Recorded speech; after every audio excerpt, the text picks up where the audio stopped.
So the exams were all over the place. I should show you all the distribution. I mean, it's really wide distribution. I've noticed ever since COVID, good students are bombing my exams, and I don't really understand why. It's not making sense to me. I don't know if it's COVID related. I don't know if it's students that are so used to multiple choice exams. No, not yet. I mean, I just got it like 3 minutes ago. Are you looking at me? So let me tell you what I would do. And as someone like you don't understand why you would ever do it, like this is, so just because I don't get it. So there's something I'm missing, and someone who normally does well on exams and bombed this one. Now, a lot of people did really, really well. We had several make 100 on this one because I did some rounding on it. But this was the exam guide. So 2 math problems and an essay. What I would have done, normally when I was in college, I spent about 10 hours studying for each exam. So I think that's pretty normal, 10 hours for an exam, especially for a class where you have no outside reading to do other than your first project. So I would have spent a couple hours on the first problem. I gave you, I think, 4 examples. I would have worked those 4 examples over and over and over again. I would have memorized one of them. I always did that on exams, to memorize one, just in case on the exam I have a mental block. I can work a problem, get the answer, and then work it again. I did that in one graduate class, and guess what the exam question was? The one I've been working. So I said, oh, I think I know the answer to this one. So I didn't even have to practice. I mean, it was pretty cool. But I would just work it over and over again until I had it down. I know students say, what about a formula sheet? But you would never have a form. I would drop any class that provides a formula sheet. Formulas is our anatomy. That's what we do in finance. We have formulas and we learn them and we know them. So I don't know why you would want a formula sheet, especially the math on this was pretty straightforward, right? There was no hard math. This is all, 7th grade, 6th grade math. So it's easy math. So it's just a matter of learning it. I gave you several examples on this one, and then I had a give me on the last question. A lot of y'all missed the last question, so I made it extra credits. So what was a give me? So if you got that right, you got extra points. And then the essay, what I would have done was I would have read the blog, read the RNet article, take notes during lectures. Then I would have looked at the rubric and I would have read the blog again, read the article again, listened to the lecture again, and I would have typed every time I hit something on the blog, on the rubric, I would be typing my answer. That's about 10 hours. That's about norm. I could probably get a C on this exam if I'd studied 5 hours. To get an A, probably 8 to 10 hours. Those that if someone made 100 and you studied 30 minutes, let me know. I'd be curious on that. If someone, I have people tell me I'm like EMB students. Oh my word. I spent 40 hours in this. I just couldn't. I said, if you spent 40 hours on it, you were really quite foolish after the first 30 minutes because you should have called me. There was something going wrong. Doing a simple accelerator. I know they didn't spend 40 hours. They probably spent 3 hours, but they rounded up to the nearest 40 hours. But they just want me to feel bad. But yeah, if someone legitimately spent 10 hours studying for this exam and bombed it, there's something going wrong either the way I'm teaching it. Your problem with saying it's my teaching is that there were so many strong scores. So, maybe it's my style of teaching. I can't help you with that because you're kind of stuck with that. I can't suddenly become Martha Stewart or somebody overnight. Not that she'd be a good teacher, but so I don't understand. If someone gives me insights, I wish I could watch a video of students preparing for this exam, exactly what they did. My only guess is students that say I was just too busy. I was working a lot of overtime. I can't fix that either. You signed up for it. This is what you signed up for. You've got to do the time or you got to drop it and come back another semester. I can't help with that. There's a lot of students that the first time I've ever seen them in my life was at the exam. That's usually not good. I am going to run a regression over my last few semesters of class attendance and grades. Do you think there's any correlation? Do you think it's high, low, negative? I'm going to do that. I have plenty of data now that I can actually look at that. So that'd be interesting. But yeah, I gave you the exam in advance. I've had classes where they don't. It's a textbook and you got to memorize it and you have multiple choice. And, but I didn't give you that. You know exactly what was on the exam. So there's something I'm missing and if y'all can give me insights to help with that. And in the past, pre-COVID, not only was this on the exam, but it was in class closed book. And the grades were better. They're worse closed book, open book in advance. So what am I missing? There's something obvious I'm missing. But then a lot of students did well. If everybody had made a 20, I'd be like, my word, I'm the worst professor, fire me. But since so many did well, you know, it's hard for me to understand. So there's something that's not clicking. And it's not just this class, it's all started since COVID.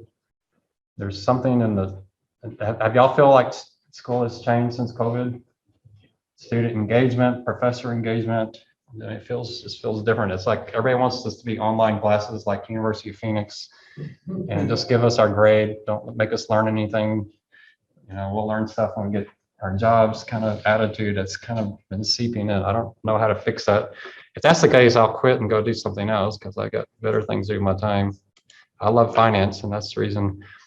I have some students complain that in the structure survey, one in particular last semester, he just wants us to tell us what he thinks. Well, that exam essay question, that's not what I think. That was all foundational finance. I have the right to require you to tell me what finance thinks. I have that right as a finance professor that you show that you know finance, but I know we're in a new age. Some students, it's like, no, I just want to give him my opinion on that question. But that's not how college works. You need to know the foundational aspects. That's why I love that question so much, because it has so much finance in it. Not a single thing in that question did you not have in previous classes, except for some of the details on pension plans, but it was so maybe it's a change in the way some students are approaching studying and how they view studying. So I don't know. But 10 hours seems about right for an exam, doesn't it? Or is that too much? Don't you assume you're going to spend about 10 hours getting ready for an exam? And when I was in school, that was pretty normal. I have 270 hours of college credit, and guess how many formula sheets I've used? 0. I've never had a class. How many formula sheets do y'all use? Is it pretty common? Hopefully not. So yeah, you got to know these formulas. You might say, I'm never going to do a balance sheet immunization, but boy, it's powerful. I know this stuff in interviews and understand it. Yeah, you may forget it 5 years from now, but oh man, it's powerful. Know stuff. All right, well, I'll leave it there. I won't soapbox too much. It does worry me because I don't want any student to fail. I want you all to be successful in value adding. But I also think the stuff we're covering is incredibly important. So, you know, I think you need to know it. So it's kind of, I could just give right an A and we just call it a day, I guess. All right, now everybody's depressed. Let's look at this other problem. One thing I will say though, the average was below my normal average. I usually average is B minus C plus. So one thing I will do if you bombed, I'll let you do one question again to get up to 7. So that's the most you can do. It's not going to be great. For a lot of you won't do anything because it won't have any difference. But if it's one question you just got 0 on, you can at least redo that one question. You'll have to email me and coordinate with me. You'll have to figure out when to do it. But you can have one where you can redo it. If you look at the essay question, I was looking for 13 things, but you only needed 10 to get 100. So even then, I gave away a lot of points. So, you know, I'm trying to be as helpful as possible. So anyway, you can get some points back, but you have to look and see if it makes a difference. You still have 75% of the grade still to come. So you can make up some there. So, all right, is that enough? So let's look at this question. These are real life questions. I realize there's some pretty heavy math in this one that you have to know, but again, it's that formula you should know anyway. So it's good practice to do it. So very real life. We did stuff just like this at USAA. Your firm has been running absolute return funds. We talked about that last week, what that means. As a $100 million fund, you manage the fund to a risk tolerance of 0.2%. Management expressed the desire to get the fund's value at risk below 7 million. Again, why do they want to do that? Without harming expected return. We don't know what the actual value at risk is, but it's probably above 7 and they want to bring it down. And this is how we do it. Even where I said one of the #1 risk tools in finance is diversification, correlation. So we're gonna get that below that. Before I do that, there's one thing I forgot I want to do, and I just thought of it when I thought about that. So we'll start right there, but when I want to show you an example paper one. So this is by a student from last semester. It's going to be much longer than yours because they have the credit risk. And as William was talking about, the credit part is the most complicated and lengthy part. So cutting that out actually saves you quite a bit. He starts off with the intro. You don't need to do that. I kind of laughed when he put that in there. So kind of set me up that, yeah, this is a really good paper, professor. And it was meticulous. He gave an overview of the company. He has some quotes from the company, but I think it's really important in a paper like this. You do need to quote and say exactly what are their words. His quotes are a little bit lengthy, but it does provide some information. You definitely need information on the management and their role. Do they have a chief risk officer? He gave some information on how that officer fits in.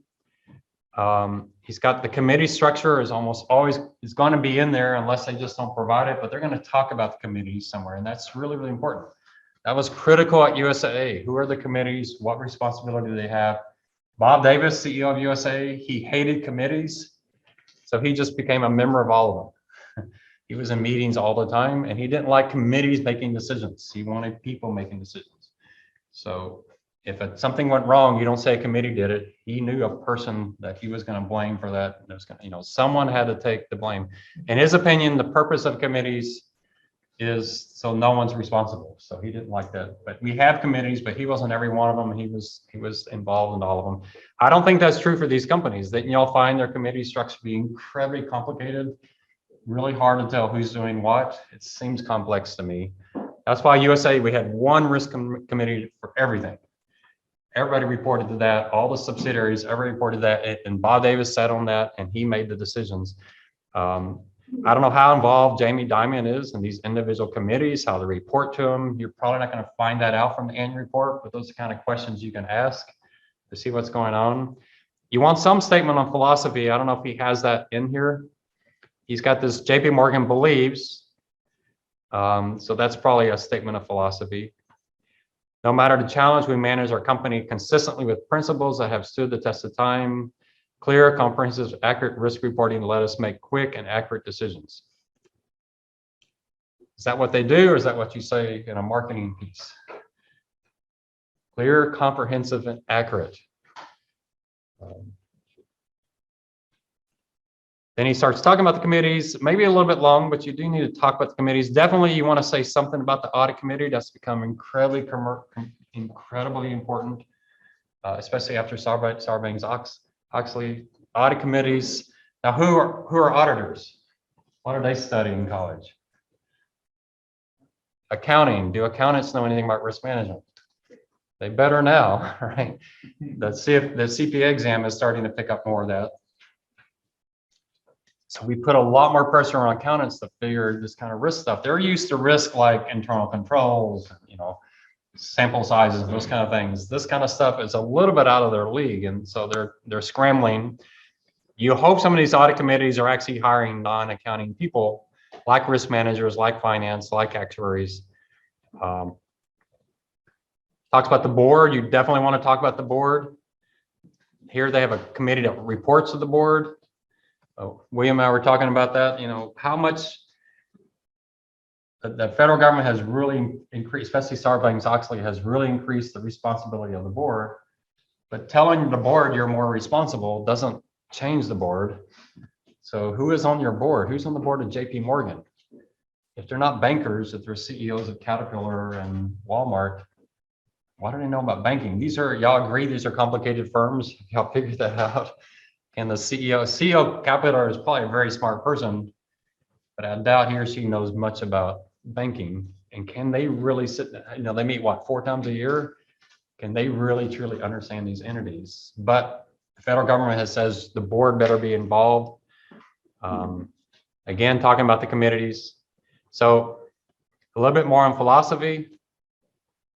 So pretty lengthy introduction. Yeah, and some criticism, which is fine. You can be critical here. And then after you finish the introduction, you get right into market risk. And the market risk better be clearly defined. Some of the papers I've reviewed, it's this big paragraph with everything in it. No, you need to have a section on definition. How to define it. You need a section on what? What's the next section? Measurement. Then you have the subcategories. How many measurements do you have?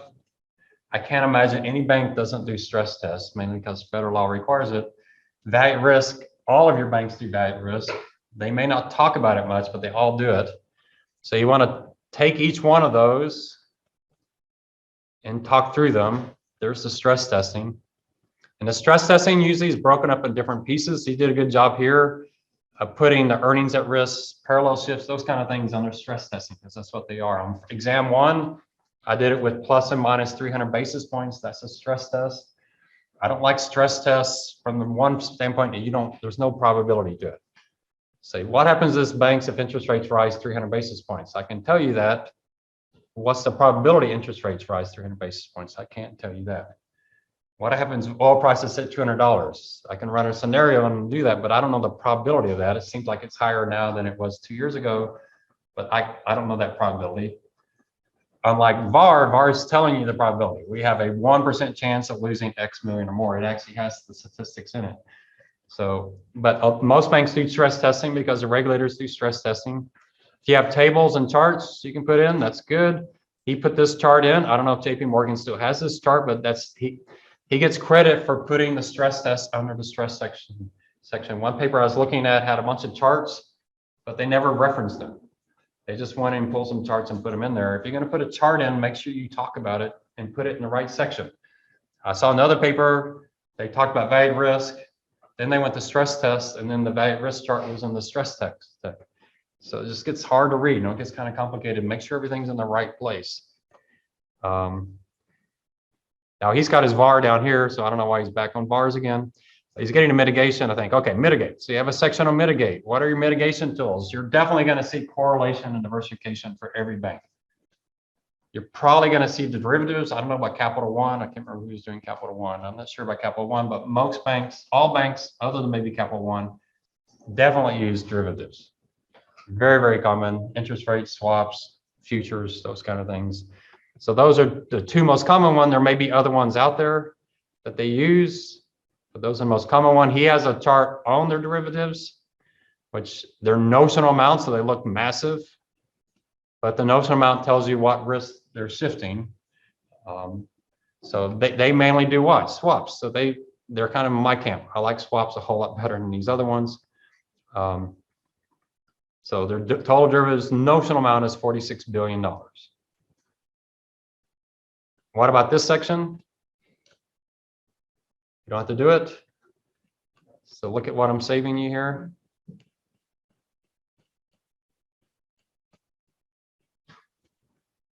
Down to here. So that's a huge section. I cut it out just because it's so lengthy, because there's so many different entities, so many different sections of the bank that do different things. If you want to talk about it, you can under the introduction or whatever. You won't probably get extra credit if you do the entire section, but if you just want to really understand it, to me, it's the more important part, because on the price risk, most banks are really good at that part. They understand it. It's easy to measure. It's easy to mitigate because of the derivatives market. Credit is just much, much harder to mitigate. So people are asking me about the Russian crisis. I'm not an expert on military stuff, but certainly, I was asking a group of them, what do we know the fall of 1998 as? And don't say it if you're in that group, but anybody know what that's referred to as? So you got the dot-com crisis. When was that? 2000, the financial crisis, 2008. So 1998 is known as the Russian debt crisis. Oh yeah, isn't that where all their But they're coming out of communism and all that, and this, the economy was there were people betting on Russia like they had been a normal country for hundreds of years, and we only had a few years of post-Soviet Russia, and long-term capital management and others were just betting big time on Russia that their debt spreads were going to come in. So the Russian debt crisis. So if you want to know what this current crisis is going to do, go back and look at the fall of 98 and see the stock market fell about 30%, but then it came roaring right back and then crashed in 2000. But I thought it was crashing. I had put options there. People were calling me, when are you retiring, Ron? And then it came roaring back. I was like, oh. And I couldn't sell because your brokers was on the phone. There was no internet. And I sat on the phone on hold as I watched my option prices fall. They were up 40,000% and then they were down, they fell in, thanks all at IBM. But that's the Russian debt crisis. So if you understand this crisis, we've been here before. Russia has been a leading cause of world panic before. The stock market fell 30% there. We're only down 12% so far. So could it have that impact? Who knows? Russia's probably a bigger economy now relative than it was back then, mainly because they have built the economy up some since then. But who knows? China's much bigger now, so maybe Russia relative to China's and US is not as big, but they're a bigger player now. So I don't know. It's hard to say, but on the credit side, definitely any banks that have loans out, any exposure on that side definitely would be an issue. But we're not going to talk credit here. Then in conclusion, how good of a job have they done? Are they too big to fail? Complexity often overwhelms good process and good incentives. JP Morgan's the 10th spot for banks with a large systematic risk. I don't know where he got the VLab information. He might have used that link I gave y'all. He has a fairly lengthy conclusion, but that's fine. My assessment is that JP Morgan is too large and complex to be properly managed. That can be your conclusion. Obviously, you're not going to know because you don't really have enough information for an annual report. You just got to deal with what you're given, but try your best. If you're not sure, flip a coin. Heads, they're really no problem. Tails, they're a disaster. And then you could probably do that, right? Flip a coin. You could probably make a strong argument either direction. So it's tough stuff. But his is 12 pages.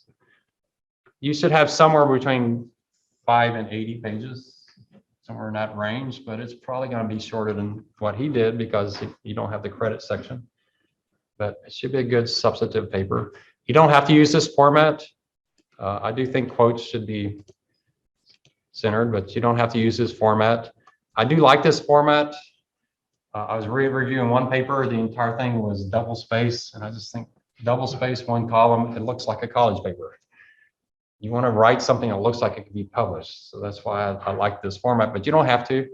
But 2 columns, narrow margins. I like full justified, but you don't have to do that. But good use of charts, and he made them look good and professional. I don't count off for formatting, but this is a really good paper. I had one student show this in an interview, and it got her to the second round. Not this paper. She showed her own paper, but got her to the next round of the interviews because they asked her if it was a group project. She said, no, I wrote this. And they said, wow, we haven't seen a student write a paper before. That's pretty impressive. So it's a good paper put on the internet, but you want to make it, if you can put it on LinkedIn, you want to make it look pretty professional. Would y'all be embarrassed if this paper was on your LinkedIn? He's like, man, that looks like a college student. Does this look like a college student paper? This looks pretty professional, right? So that's what you want. Everything you produce should just be high quality. Any questions on that? So the paper's due officially on Friday, but if you get it to me on Friday, between Friday and Wednesday, I'll count it due. If I get it by Tuesday and I find a major serious problem, I'll email you and you can correct it. If I get it after next Tuesday, it'll be on time until next Friday, but you probably don't get a chance to redo it. So you have an incentive to get it on early. But if I get it after Tuesday, a good chance if I see some major error, you're stuck with it. If I get it before Tuesday, say, hey man, you don't have anything on price mitigation. Do you want to fix that and send it again? All right, everybody understand that? It's due on Friday. If I get it by Tuesday, it's not late, and I'll give you feedback. If it's if it's an 85, I won't give you feedback. But if there's some disaster, I'll let you know. If I get it after next Tuesday, it'll still be on time through Friday, but you probably won't get a second chance. Everybody got it?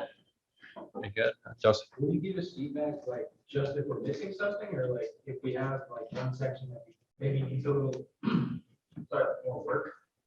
If there's something major, so major might be it's less than 50% credit, you know, just there's something obviously missing. So you get the mitigation, the only thing you have is value risk. You just have one thing. It's like, okay, I've just read 3 JP Morgans and they all had stress tests. How can you not have that in there? You know, that kind of thing. If it's just obvious. I'm getting to know these banks really, really well after doing this for a few years. So yeah, I have a pretty good idea of what these banks should have. So yeah. So I'm not going to like go in and give you the detailed rubric I gave you back here. I don't have that kind of, it's getting tough grading wise to do that, but all right, everybody's good. All right. I won't tell you whose paper that was, but it was a good paper. He got I think a 67 or 68. I can't remember. No, he made a very high grade on that paper. Yeah, like how can you stress us out like this? Because it's fun. All right, so here we have this portfolio.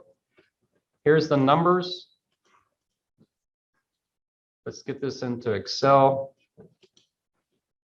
Tell you what, I'll bring up the one I did last time.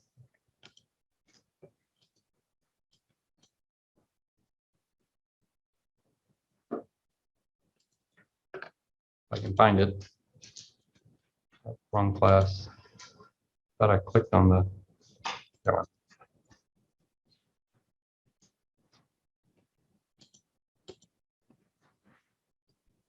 Well, I don't know where I saved it, so we'll just start it from scratch. I must have not saved that in the right place. All right, so here's our numbers.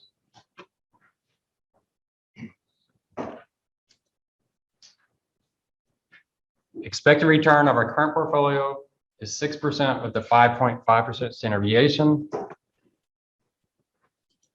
You're pretty sure you can probably kick out A, because with the 0.4 correlation, it's probably going to increase your risk.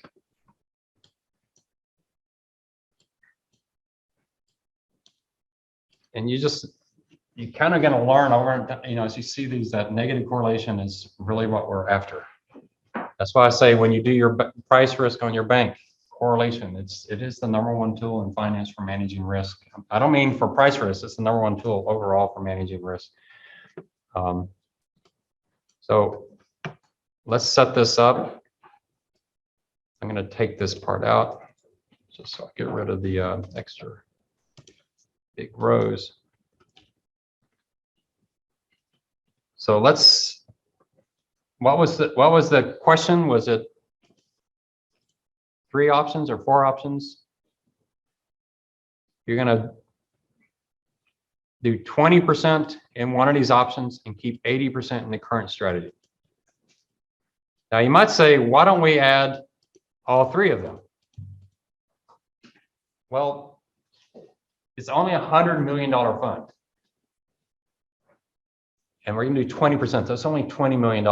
When you go to a hedge fund, you probably want to put 10 and 20 million in. You know, it's hard to put $5-10 million into a hedge fund. You really have to have some size. I think the ones we did, they were usually $50 million, $100 million minimum. So this one's somewhat on the edge.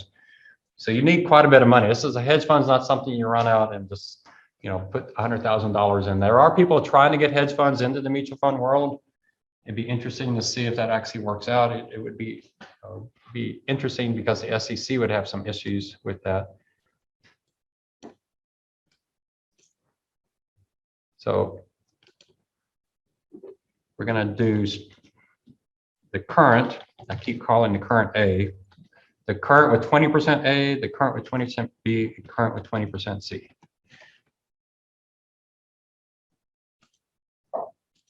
Now, I'd like to run an analysis of combining these 3, but what data am I missing to do that? I don't have everything I need, do I? What would I need to know to be able to find the efficient allocation of all 4 of them?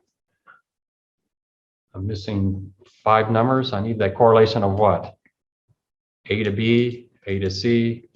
I guess I'm missing 3 numbers. A to B, A to C, and B to C. Without those, I really can't. I can't just assume they're 0 correlated. So, but that would be interesting. If we were doing this exam on Excel, I would probably do that and have you do the fully prescribed criteria. That would be pretty cool to do. But since we're not on Excel, we won't do that. So we need to get the return. We need to get the standard deviation, you get the VaR percent, the VaR dollars.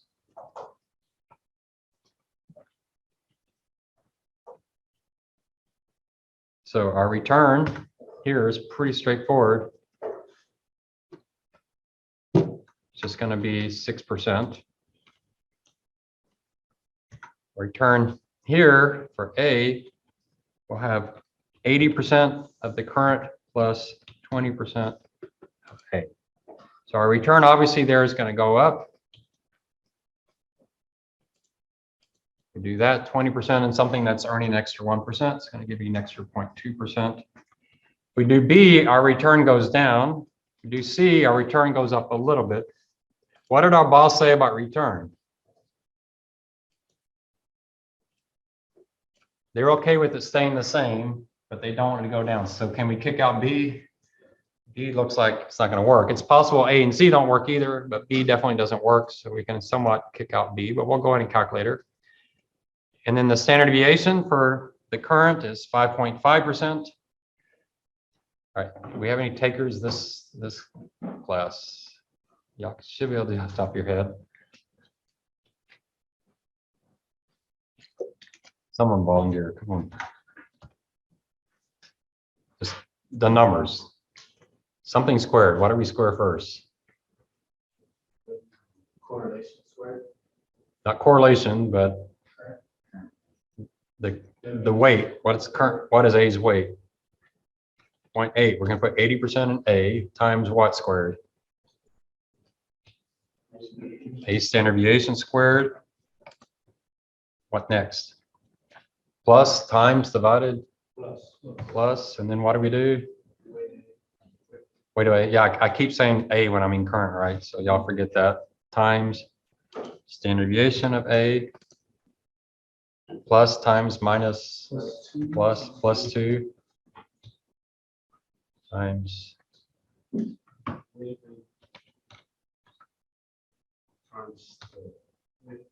to B times standard deviation of A. I mean, current, sorry. And then the last number, correlation. Then what do we do? 0.5. So some students forget to do the square root, so be careful of that. You can kind of tell if you don't do the square root, you're going to get a really wild number. So you know that's not going to be it. So if you get like 0.1%, you know you forgot. So that actually brings our risk down some. So even though it's higher risk, the 0.4 was enough. And you kind of look at the math, you know, the impact of this, that 0.4 is going to reduce all of that. But then you have this number here, but it's squared, so that somewhat reduces it. So there's our risk. C doesn't reduce our risk as much as A. So that's interesting. Even that negative correlation, it doesn't bring it down. Let's make sure we got everything. It looks like it's all correct.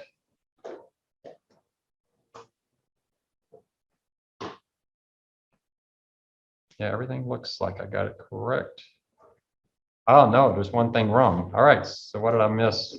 I shouldn't have locked in correlation. Sorry. All right, so the risk is lower. All right, so our risk is lower there, but that's not our value at risk. What is our value at risk?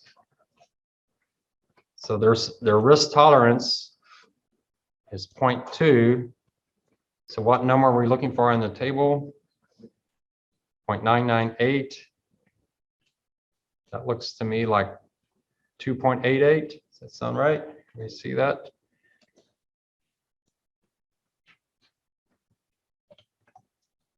So we can just take the mean minus 2.88 times the standard deviation.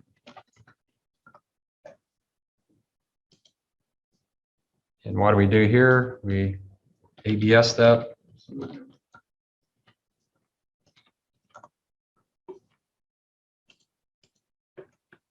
And then in dollars, just that times 100 million. So 9.84 million. And where did she want it? Below 7. Anybody look promising there? So what do you recommend? We already kind of knew. it's gonna be C even before we started, right? Don't y'all wish you could take this exam on Excel? Boy, it'd be so much easier. We could do a whole lot more stuff too. Yeah, so there it is. So her return will be much better with A, but she can get 6.04 with C. Could she do better than that?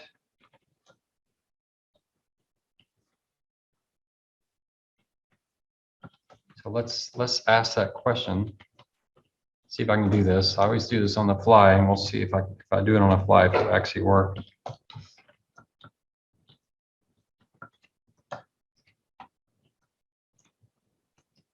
So what if instead of 0.2, we use a different percent?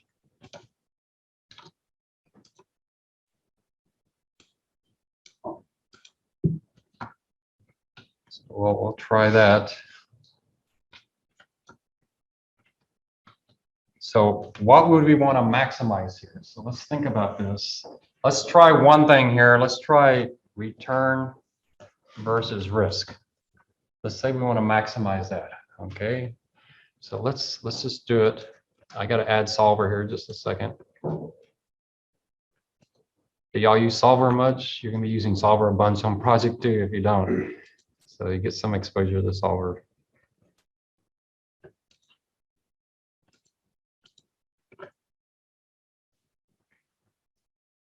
So what do we want to maximize? I'm going to try maximizing this. We could maximize the return.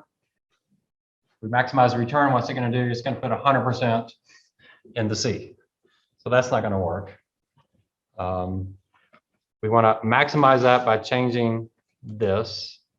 What constraint do we want? We want to make sure this is less than or equal to what? 7. So we made guesses how high the allocation is going to go. We can add more, can't we?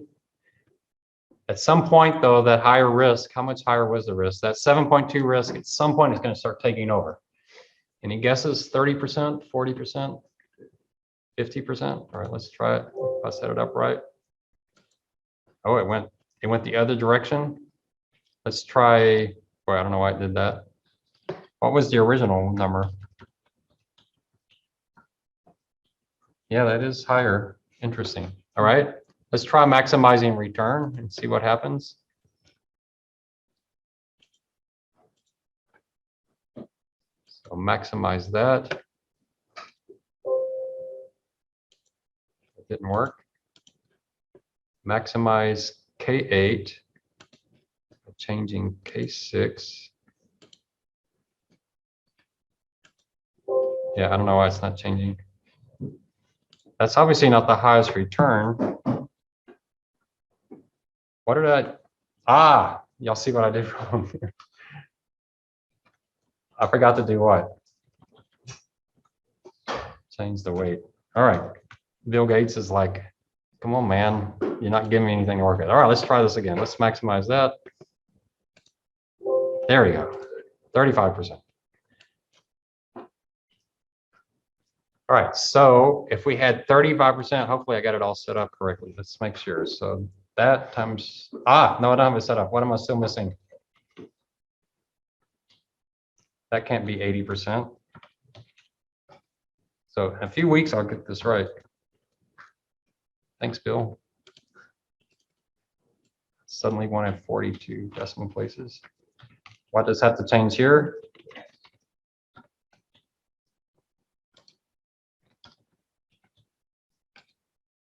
Do I have it right yet? Y'all getting more confident? All right, let's try it again.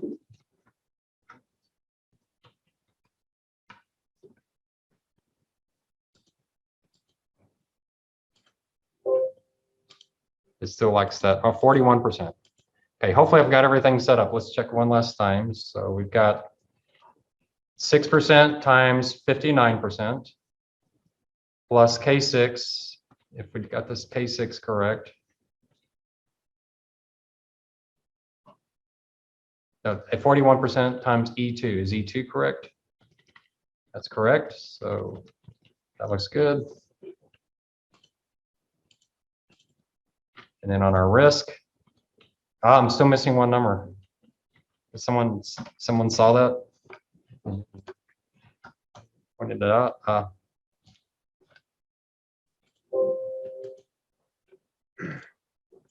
Now is everything right? Do you see any more 0.8s? I think that's right. Let's run it one last time. All right, back to 39%. All right. So what's the advantage of this allocation? They get slightly higher return, but they get an even much lower VaR. They get their VaR down to 5.88. That's pretty cool. Assuming I got all this set up, this is always tough to do on the fly. Let's see if we can maximize return any higher. And what is the return going to do? They're going to take you as high as I can to get you right to the 7. So which would you prefer, the 612 return with the 7, or the previous one? I don't remember what it was, the 41%. 608 with the 591. Who knows? Depends on the boss what they want. So how did she word it? Has expressed a desire to get the fund's value below 7 without harming, which sounds more important to her. It's kind of hard to tell in that context. She doesn't seem too strict on the returns. She said without harming. She didn't say the same. With the previous one, what did they say? While maintaining or improving. Here, they're saying, hey, just don't hurt the return, get my risk down. So maybe they would go with the 41%. Let's get that down. Do you think people do this in practice? Absolutely, this is what we do. And what are we relying heavily on? What's that one number that's more important than any other number? That negative 0.1 drives everything. If that's off just by a little bit, and negative 0.1 versus 0.1, you know, look at that, the risk goes to 768. We're betting everything on this one assumption. So we hired this manager in 2020 and he said, yeah, that's our correlation.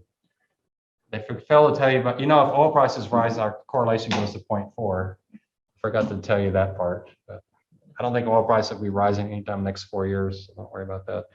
Pretty huge assumption, right? So that's what we're after in finance. You better believe this number. Part of the problem is you got to make a decision. So you got to put something down. And what we tend to do, once we put that number down, then we forget it's gray area around it. And we just kind of, everything's out in several decimal, just like Bill Gates kept going out several decimal places. Everyone just got several decimal places. Now, why wouldn't we put 41 million into this fund? Well, our argument on hedge funds, if we're going to hire hedge funds, we're not going to put all our money in one of them. Part of the goal of hedge funds is diversification. So you want different strategies. You want a market neutral strategy. You want a global MAC. You want to manage futures. You want a bunch of them to manage that risk. So putting 41% in there, you know, you're really relying heavily on that one manager's assumptions, the 6.2 and the 7.2 and the negative 0.1. So we're somewhat hedging our risk, but also hedging our assumptions.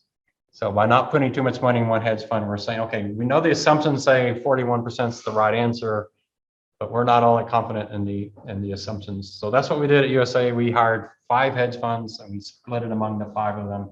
Even though the math might have said hedge fund 3 was to get all the money based on their assumptions, because we're not all that confident in those assumptions. All right, so how do we graph this? Remember what you do. You do risk over return. And what do you think our risk is going to be here? Standard deviation, VaR percent of VaR dollars. What did she say? She talked about it in dollars. So if she said it in dollars, put it in dollars. That makes the most sense. Not that I'm going to count off 40% on the exam. If it's, you know, I might count off 1%. You know, look at what your boss is saying and put that in there, and their return is almost always in percents. I don't know if we want to put that point in there, but we want. Your boss didn't ask for that. You might run it, you know, just to show off to your boss. It's like, you know, if we put an extra 10, 20%, but we won't do that. We'll insert a scatter chart. Format this. I think 6 to 10 is good.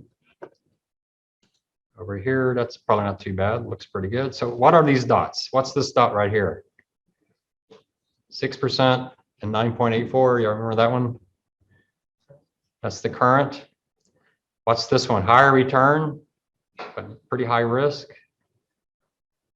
Is that A? Yeah, really. A had the highest risk, 8.38. So then you have B there, right? B did pretty well on the risk, but still didn't get us below 7. And so there's our recommended one. There's 20% in C. You'd want to add a line on the 7 and probably add a line on the 6. So the only thing in that quadrant is 20% in the C. And you present this to management, something just very similar to this. And so there's my recommendation. We tend to, you're going to use Efficient Frontier on project 2. I do love Efficient Frontier for displaying results. I think it's really powerful to show a chart like this and say, this is why we're recommending this. It can be really powerful. So yeah, someone might ask, well, why not this? This is a perfectly legitimate solution too, isn't it? It's higher risk, but it's higher return. So it really comes, these two, neither one of these make any sense. You wouldn't do, if we assume, if all the assumptions are correct, you would never do these 2 points. Everybody sees that, right? On this point, you can get higher return with less risk. On this point, you can get higher return with less risk. And especially here, you get higher return with much less risk. So the current looks terrible. This one, between the current and this one, you're kind of indifferent. Yeah, it's lower return, but it's lower risk. But you're really down between these two. But your boss, for some reason, wanted to reduce the risk. And what if she said, I need you to really increase our return and see if you can reduce our risk a little bit as well? You'd probably then go with A. So it depends. So I could have worded it like that. And in that case, your recommendation probably would have been A. So I don't know where the 7 million came from, but if she hadn't mentioned that, reduce my risk. So if she had said, reduce risk and get return much higher, then you would have gone with A. So read real carefully what is said in the question. You may disagree with your boss. You might be able to talk them out of that particular approach for some reason. But or this might be a perfect example where you would probably put 10% in A and 10% in C. That's probably what I would do, but that's only 10 million each. So it's not much to put in a hedge fund, so it may not. All right, so everybody's good with A and B. I'll see how that works. All right, what about C?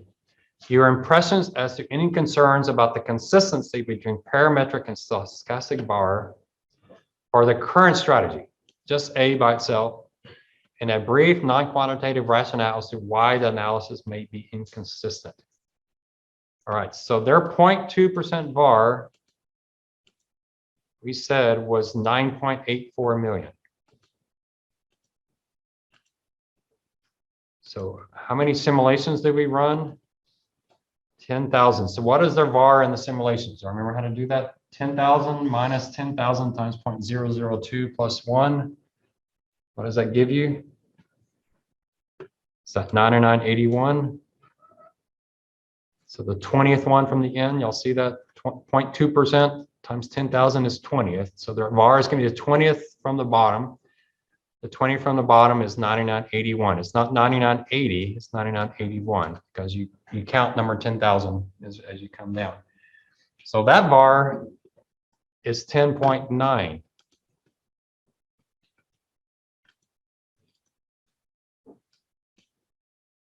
So their parametric VaR is 9.8. Their stochastic VaR is 10.9. What does that tell you? First of all, we're using standard deviations, so we're assuming normal distribution.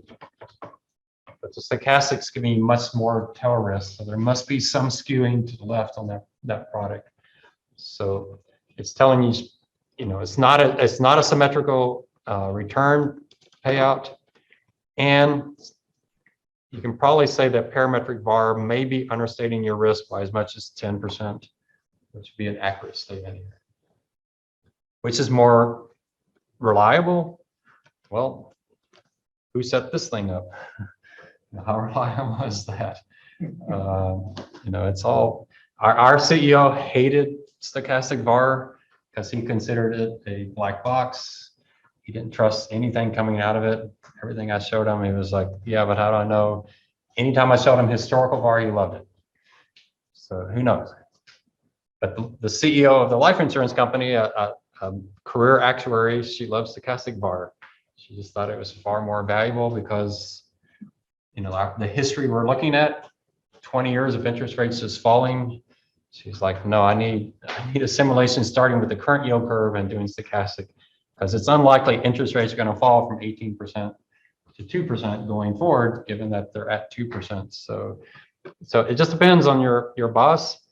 Most of your banks, almost all your banks are doing historical VaR. You heard my opinion on that. It's kind of seems a little, when things are calm, it seems like you're grossly understating your risk. When things are risky, it looks like you're really overstating your risk. And I don't know how many of your banks are saying, you know, we got a 5% risk tolerance, but we didn't exceed our VaR once last year. You have to really ask, well, my word, then you must not have a 5% risk tolerance, because it sounds like you have a 0% risk tolerance. So, you know, the banks kind of contradict themselves in their own write-ups. All right. I'll put another problem out there from last semester. I hate putting problems out there because I'm running out of scenarios I can create. There's not too much. I mean, these are fairly straightforward problems. So they are real life. We do this kind of stuff. I don't know what happened to my other Excel. All right. I'll save this one sometime. All right, I know you're thinking about paper one, but I do want to talk some about the risk project.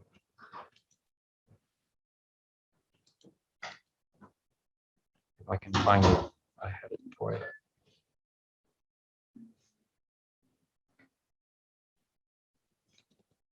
How to put it in here. All right, let me find it real quick. Sorry. I don't know why I'm having so much Blackboard problems, but so on your project, what you're going to do is building a efficient frontier. I'm going to give you the model. I'm going to show you the model as soon as I find it. You don't have the model yet because I still want to update it with as much data, latest data as I can.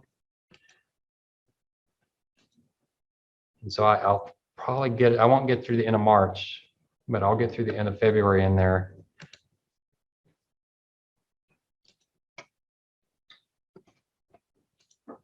So I'm going to give you this model.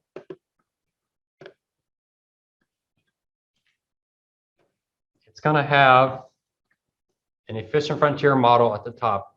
It's going to have 9 asset classes. Anybody know what these are? What's LCG? Guesses on that? LC growth? Large cap growth. Is that US, non-US? What would you think? All US. Large cap growth. What's a growth stock? So it's a stock that looks really expensive, high relative. It's expected to grow really fast. That's why it's so expensive. Probably high quality company. LC value, large cap value, cheap. And I always tell students, don't confuse value with quality. Value stocks are low quality companies. That's why they're so cheap. All right. So they do horribly in recessions. They do great during strong economies. Small companies, growth and value. Historically, small cap value has been the place to be. They're starting to come back again. So hopefully I've got a little bit of a bet on small cap value to see how they do. I don't have mid cap in there. I could have added mid cap. I could have just done large cap and SMID, which is small and mid, but I decided just to go with small cap. Developed markets are, you know, strong economies, large economies, strong liquid stock markets. I know China's the second largest economy in the world, but they are not a developed market, mainly because their stock market's a very small percentage of their economy. Whereas in the US, the stock market's a big percentage of the economy. So that somewhat kicks them out.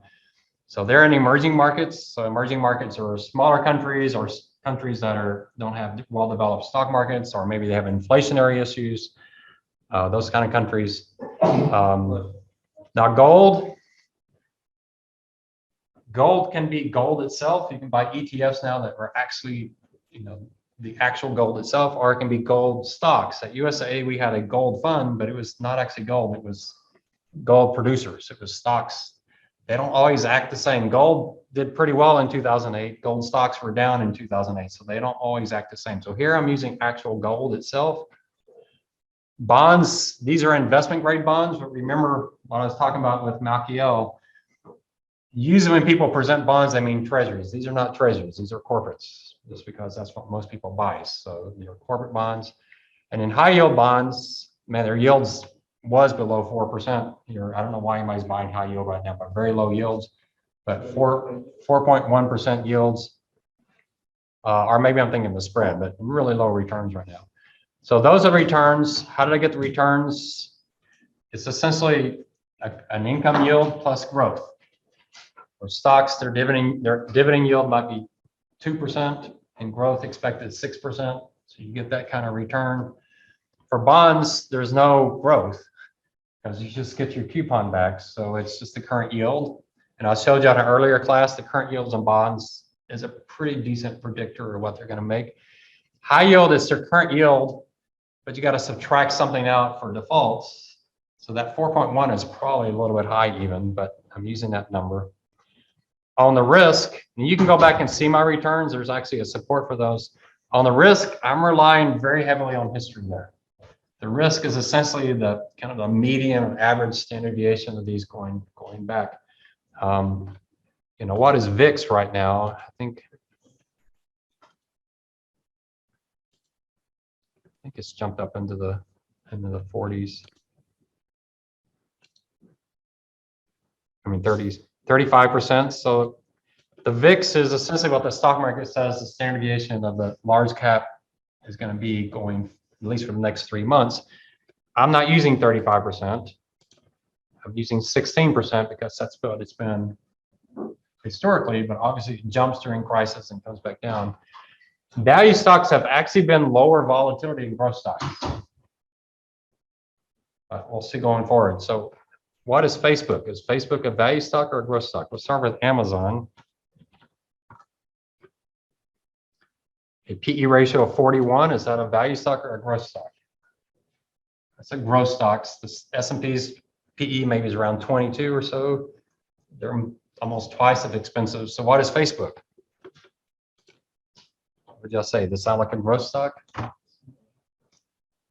Their PE ratio is 14. Sounds like a value stock. What was Facebook a year ago? They were growth stocks, so they can change pretty dramatically.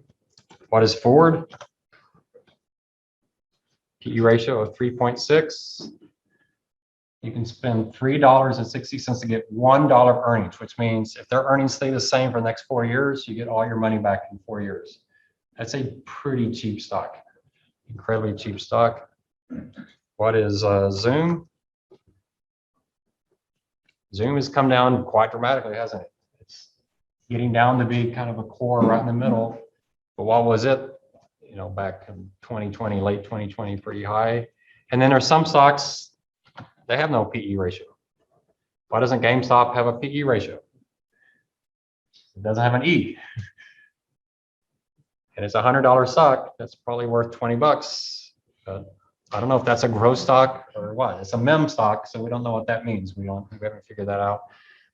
But yeah, we're all over the place, but that's the general definition. Now, generally, growth versus value is based on price to book. That's been the historical way to do it.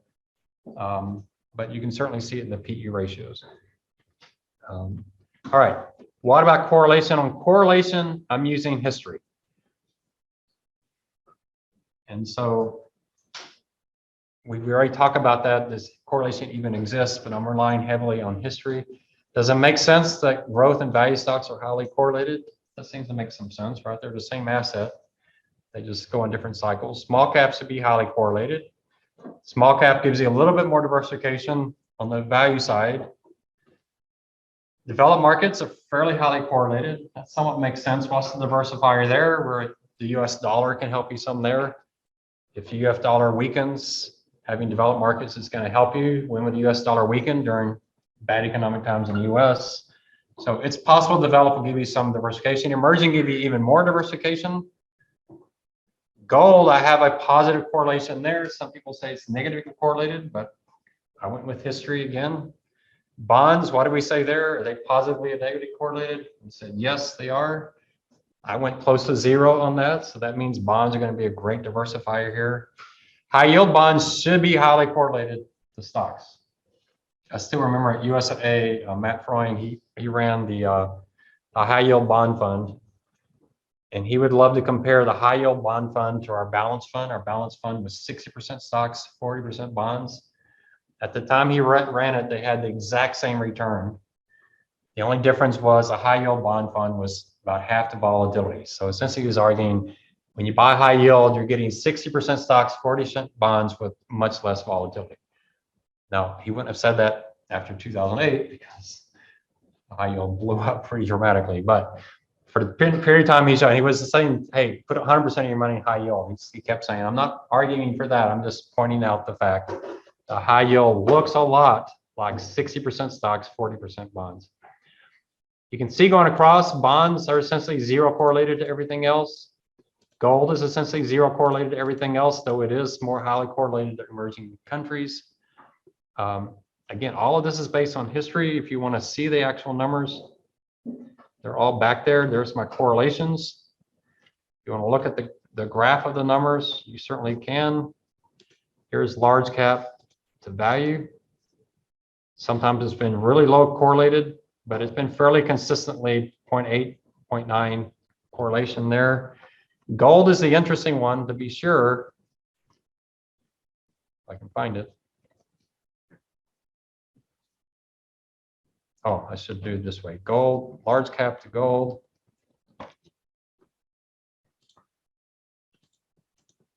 It's been all over the place. So it's quite dramatic. Why is it all over the place? Well, there's times when gold is very negatively correlated, and that's when everybody's worried about inflation. And we saw that in that analysis, right? So when inflation is the issue, stocks and bonds are not going to help you. They're all going to move together, but gold's going to really help you. So in a period of time, when we're really worried about inflation, which I don't know what these years are, I don't have them in there, gold should be a really, really good diversifier. When inflation is not the key, gold can actually be fairly decently correlated to stocks. On the risk, the same thing, risk and all over the place.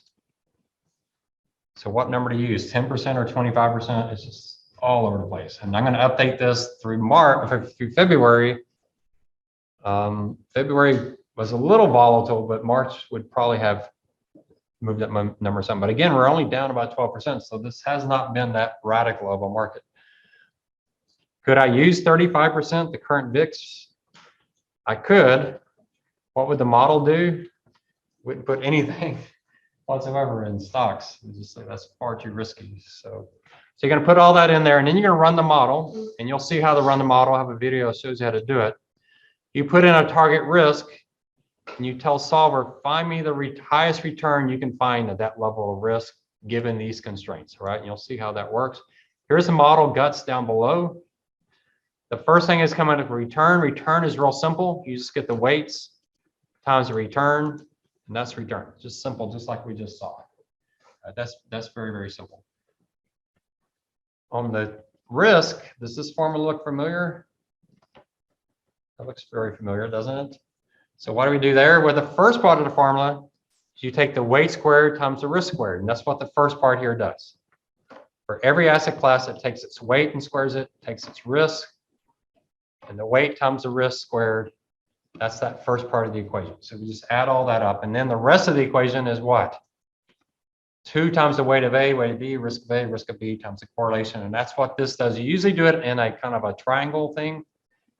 Because once you get large cap to everything else, large cap growth to everything else, you don't need to do large cap value to growth. You've already done it. So you kick that one out. You see how that works?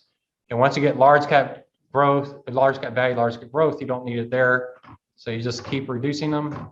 And each one of those is that formula for that. So we had some bonds in emerging markets in there. So you see that number come in. And then you just take a sum of all of those.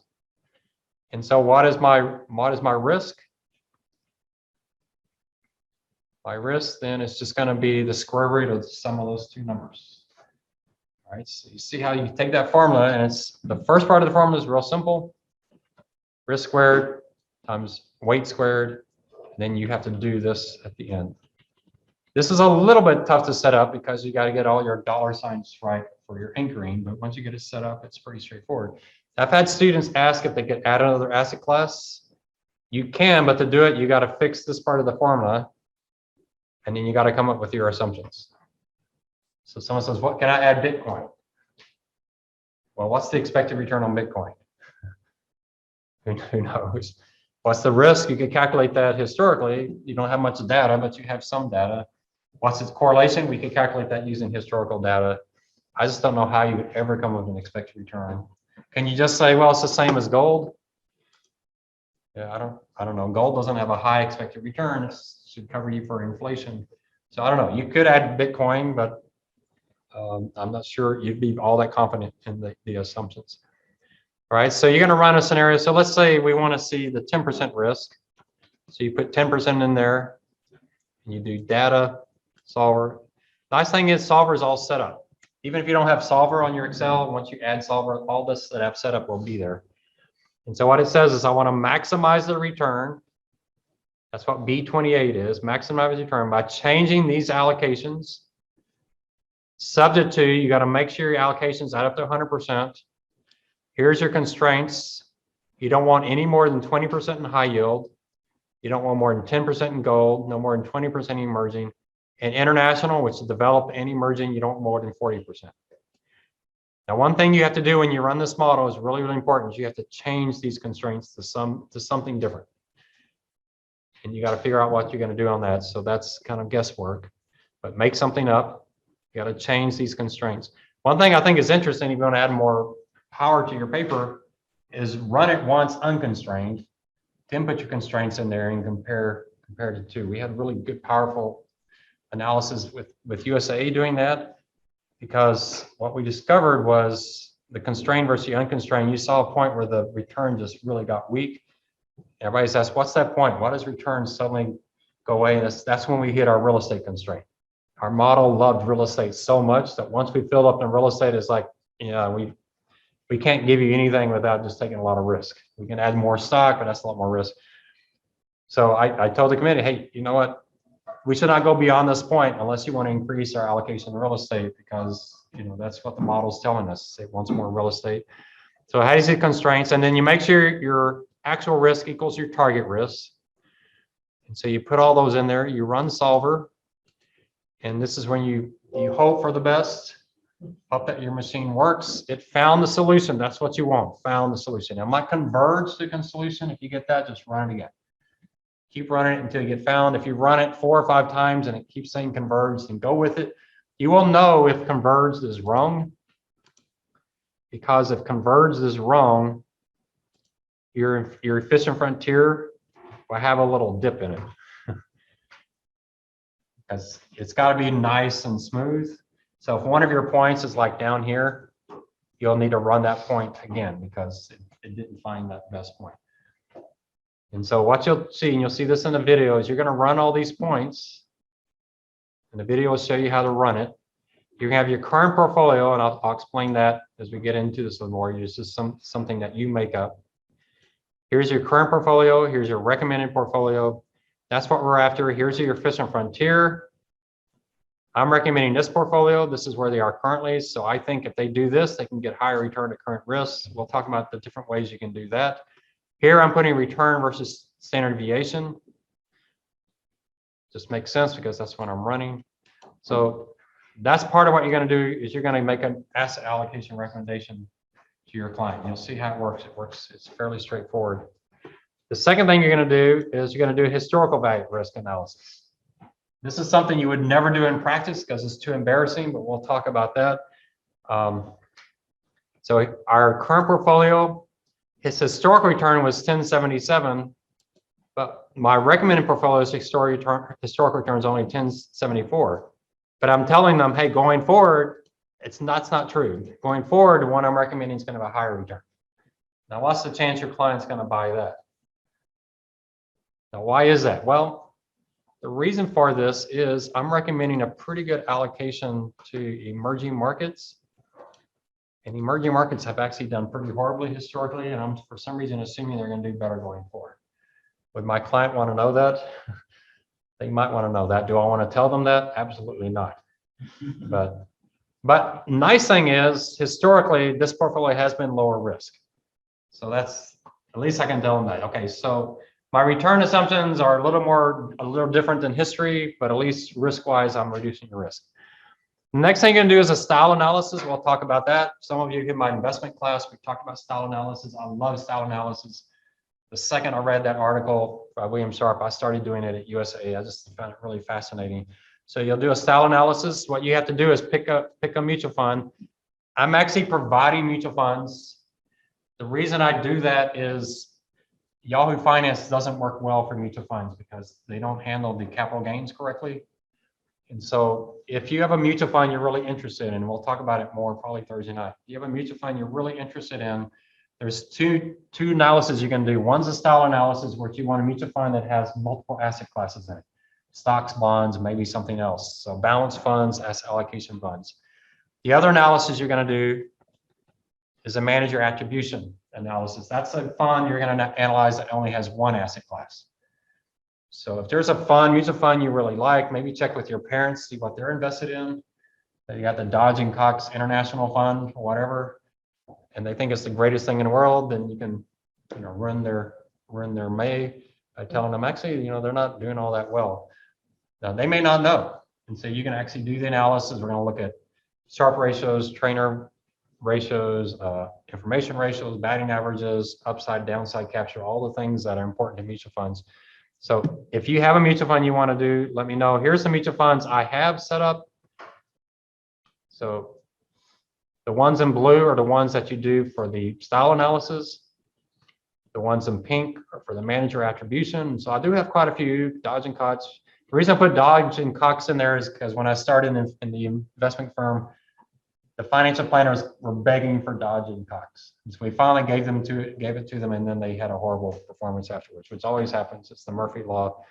But I've given you some Fidelity funds and some others, but you can't use these on the end because these are the ones I'm using.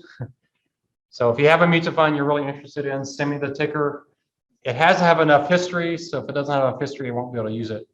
All right, so that's what the project. On Thursday, we're going to go into this in a little bit more detail, so that after you finish your paper and get it turned in, you can start working on this. This project's a whole lot easier than the first one, I'll assure you. Most students, really no students have had problems with this. So if you didn't do well on the first project, you will definitely do well on this one. It's a much more straightforward project. Walk through the model for project 2. I'll get something out there for you over spring break.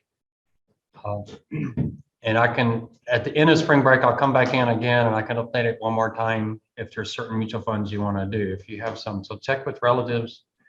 It's a really good chance to do some real life finance. So what we're doing in this spreadsheet, we're doing manually or using Excel to do stuff that probably in your first job, they'll give you a software package to do. The advantage of doing this is that you'll know what the software package is doing. So if they give you a Morningstar model or something, whatever they're doing, Lipper, Morningstar, FactSet, all these packages that do this kind of stuff, I think you have a huge advantage if you actually know the underlying guts of the model. It gives you a huge conceptual advantage. We spent thousands of dollars on these things, and there's some times on software we canceled the subscription and just went with Excel, because you can do a lot of this with Excel without having to spend a lot of money. So the parts of this, if you just think through, wait, I hate this thing. Yeah, someone told me that before. I can't remember. What was it? Control.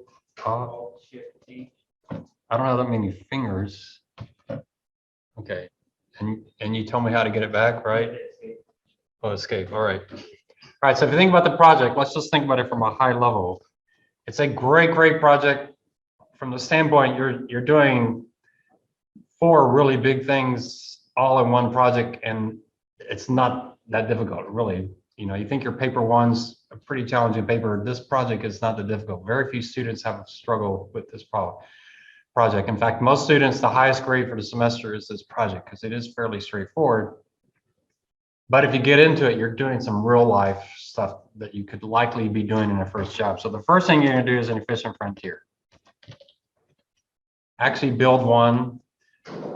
So you're gonna do a asset allocation recommendation.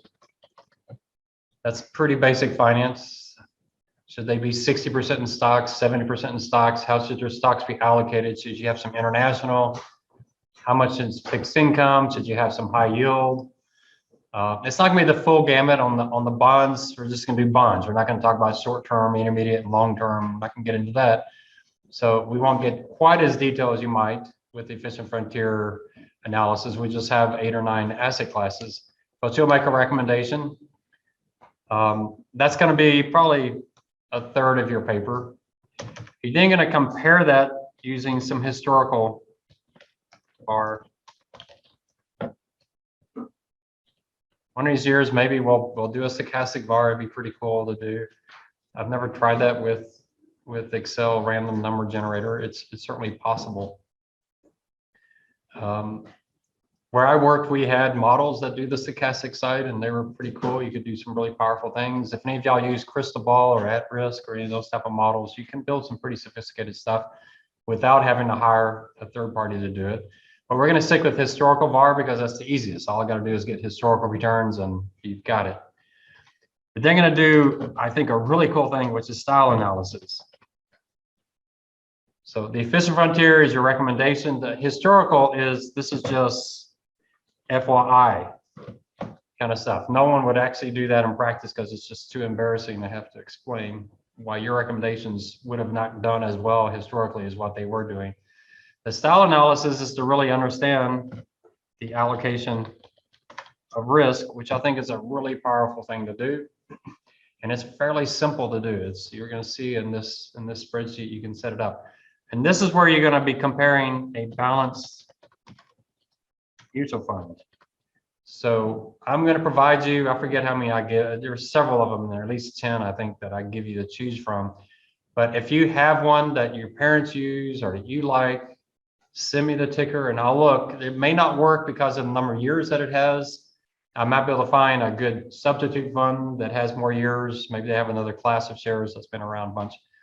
But this is, maybe someone's paying for your education. Go find out what mutual fund they have, and then you can kind of prove that the money was worth it. And you go back and tell them, wow, that's a really horrible mutual fund you're using. Why are you? It's really, it's underperformed with high fees and all that kind of stuff. So you get to pick your own mutual fund, but I'll give you a list of them. And again, the reason I'm giving you the list is because I got to pull the data from Bloomberg.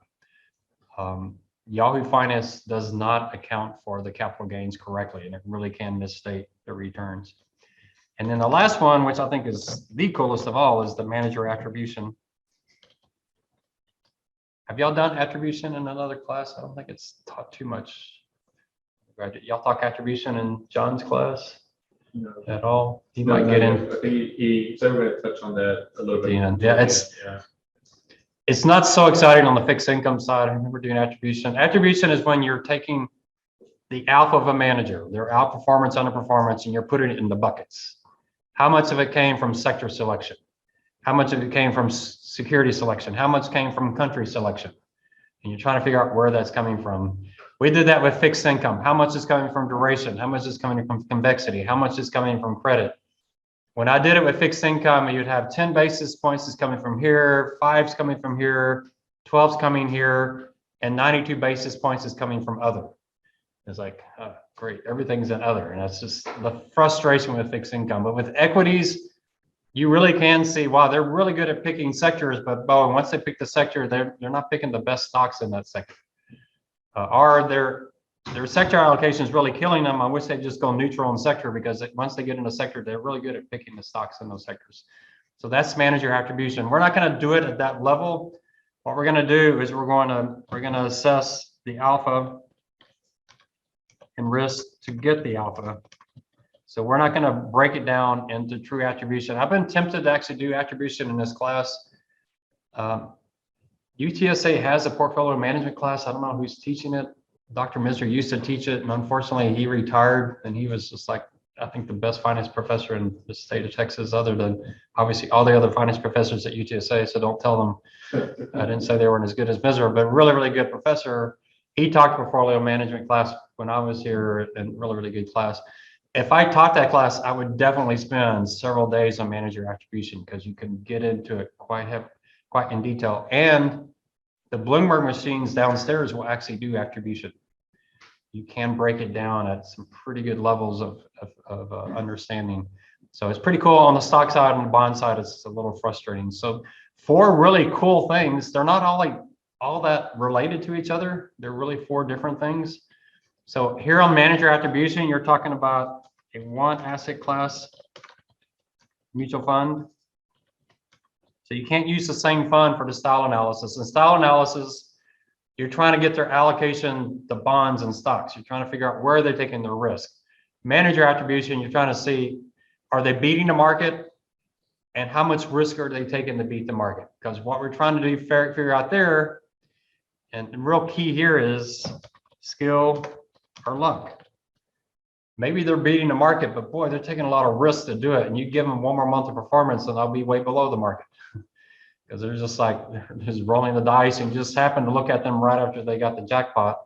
But next month they'll be right below again, and that's why I love batting average so much. Batting average is a really, really good ratio to use for managers. It's actually pretty predictable. There's not much that's predictable in manager attribution. You might say, hey, they got a good information ratio, but information ratio doesn't tell you that they're going to do well in the future. Batting average is one of those things that gives you a little bit of edge on managers. So that's really what we're after on manager attribution. Is it skill or is it luck? If it's skill, then we have some confidence in giving them more money and sticking with them. If it's luck, then they may be touting their alpha and looking how great they did, but it's just because you happen to look at them in February and not in March. All right, so 4 pretty cool things that you could bring up in an interview. You could actually use this paper. This paper works really well on LinkedIn and interviews, especially if you're doing a financial planning type of job.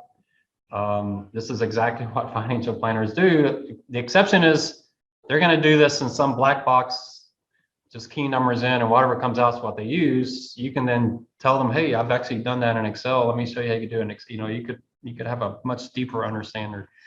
So the first one is the efficient frontier. As I showed you last class, it's got the assumptions. The assumptions are absolutely central to this model. So you will have a discussion in your paper about the assumptions. You're using my assumptions, so you just have to say we're using Professor Sweet's assumptions. You don't have to put an adjective before that. The idiot Professor Sweets or the brilliant. Some students try the brilliant Professor Sweet thinking it might impact their grades, but it doesn't. But you do need to say that. It's really, really critical. Who came up with these assumptions? Because guess what? If these assumptions are garbage, guess what the efficient frontier is? Absolutely garbage. So that's pretty critical. I know people who use these type of models and they have no clue where the assumption came from. Some corporate office somewhere, they don't know if they're any good or not. And they're actually going out and telling people, hey, we want to radically change your retirement plan. Based on these assumptions, we have no idea if they're any good or not. That doesn't sound like a good way to manage money. So as I told you, returns are a little bit forward looking. Risk and correlations I'm relying very heavily on history for those. You stick it into the model. This is where you're going to be spending your time. What you're going to do, you see this very first line, it says current portfolio. What you're going to do is you're going to create a pretend customer. And what you want to do is, in your best interest, is create a pretend customer who is horrible at asset allocation. That way your recommendation will look a lot better. Don't pick a customer who's really well allocated. Because then you say, hey, I'm going to change your allocation. I'm going to add 1 basis point to your return. That doesn't sound good. So you want to add something like 15, 20 basis points. So what's a really bad allocation? I don't know. Maybe you put 70% in growth stocks and 30% in high yield. And if you do that, you have a 6.8% expected return and risk at 13.28. Whatever, something just pretty radical. Or maybe you have 20% there and 10% in gold. That might not be all bad at allocation, who knows? Once you change numbers here, Whatever you put there is going to be the output here. And so you're just going to be doing copying and pasting special. Y'all know how to paste special, right? You just hit the 1, 2, 3 there. That gives you 1 point. What are you going to do next? You're going to build all these other points. You'll probably start at about 4%. You do data, solver, and then you just hope you get found the solution. Found the solution. All right, it worked the first time. What if it doesn't? What if you try over and over again and can't find a solution? What you can do is you can go in here and give it a starting point.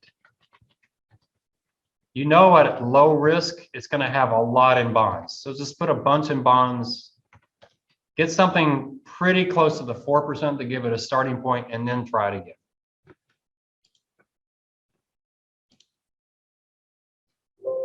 It found a solution. If it says converge, just keep running until it finds a solution. All right. If you get converged 5 or 6 times in a row, then give up and just go with it. Once you have that point, you just take it. Oops, not that point. You just go up to this line up here. Control C, come down here, right click, 1, 2, 3. You got your first point on the efficient frontier right there. We're going to build that efficient frontier point by point. Where do you go next? What I recommend, down low, the efficient frontier has more shape to it. So you want a few more points. As you get out to the first curve, it's almost a straight line. So at that point, you can start jumping. So I tend to go a little bit more granular. I can't remember what I did previous. You can probably do, I wouldn't go much more than 1%. And you just keep doing that. It shouldn't take you that long to do it. Just point after point, solver, go, all right? Now I had students email me and said, well, it took me 20 hours to do that. If it took you 20 hours to do this, you did something wrong, okay? Absolutely. So you should have called me after the first hour. So if you go 20 hours doing this, that's your fault. If you do it an hour, you can't do good work, email me your spreadsheet, I'll try to figure out. Now there is one caveat for those of you with the Apples. The Mac doesn't always do solver very well. You can try it. I don't know, you might try it and see. If it doesn't, you may just have to come up here and do it on a PC. Supposedly Mac built the Excel. I don't know the exact history. A student was telling me this, so I don't know if it's true. They built it, forgot to do solver, and then they added solver in, and it didn't quite get set up correctly, whatever. So it's possible the Mac won't quite work as well as a PC. In that case, find a PC or whatever. But you just keep building those points. The one thing you have to make sure you do is before you start, you got to change your constraints. So you need to think about that. And we'll talk a little bit about the constraints. All right. So I'm going to get out of this file. So I already have the one, it's like those cooking shows. I've already got one baked in the oven. So I'm going to go find the one that's already done.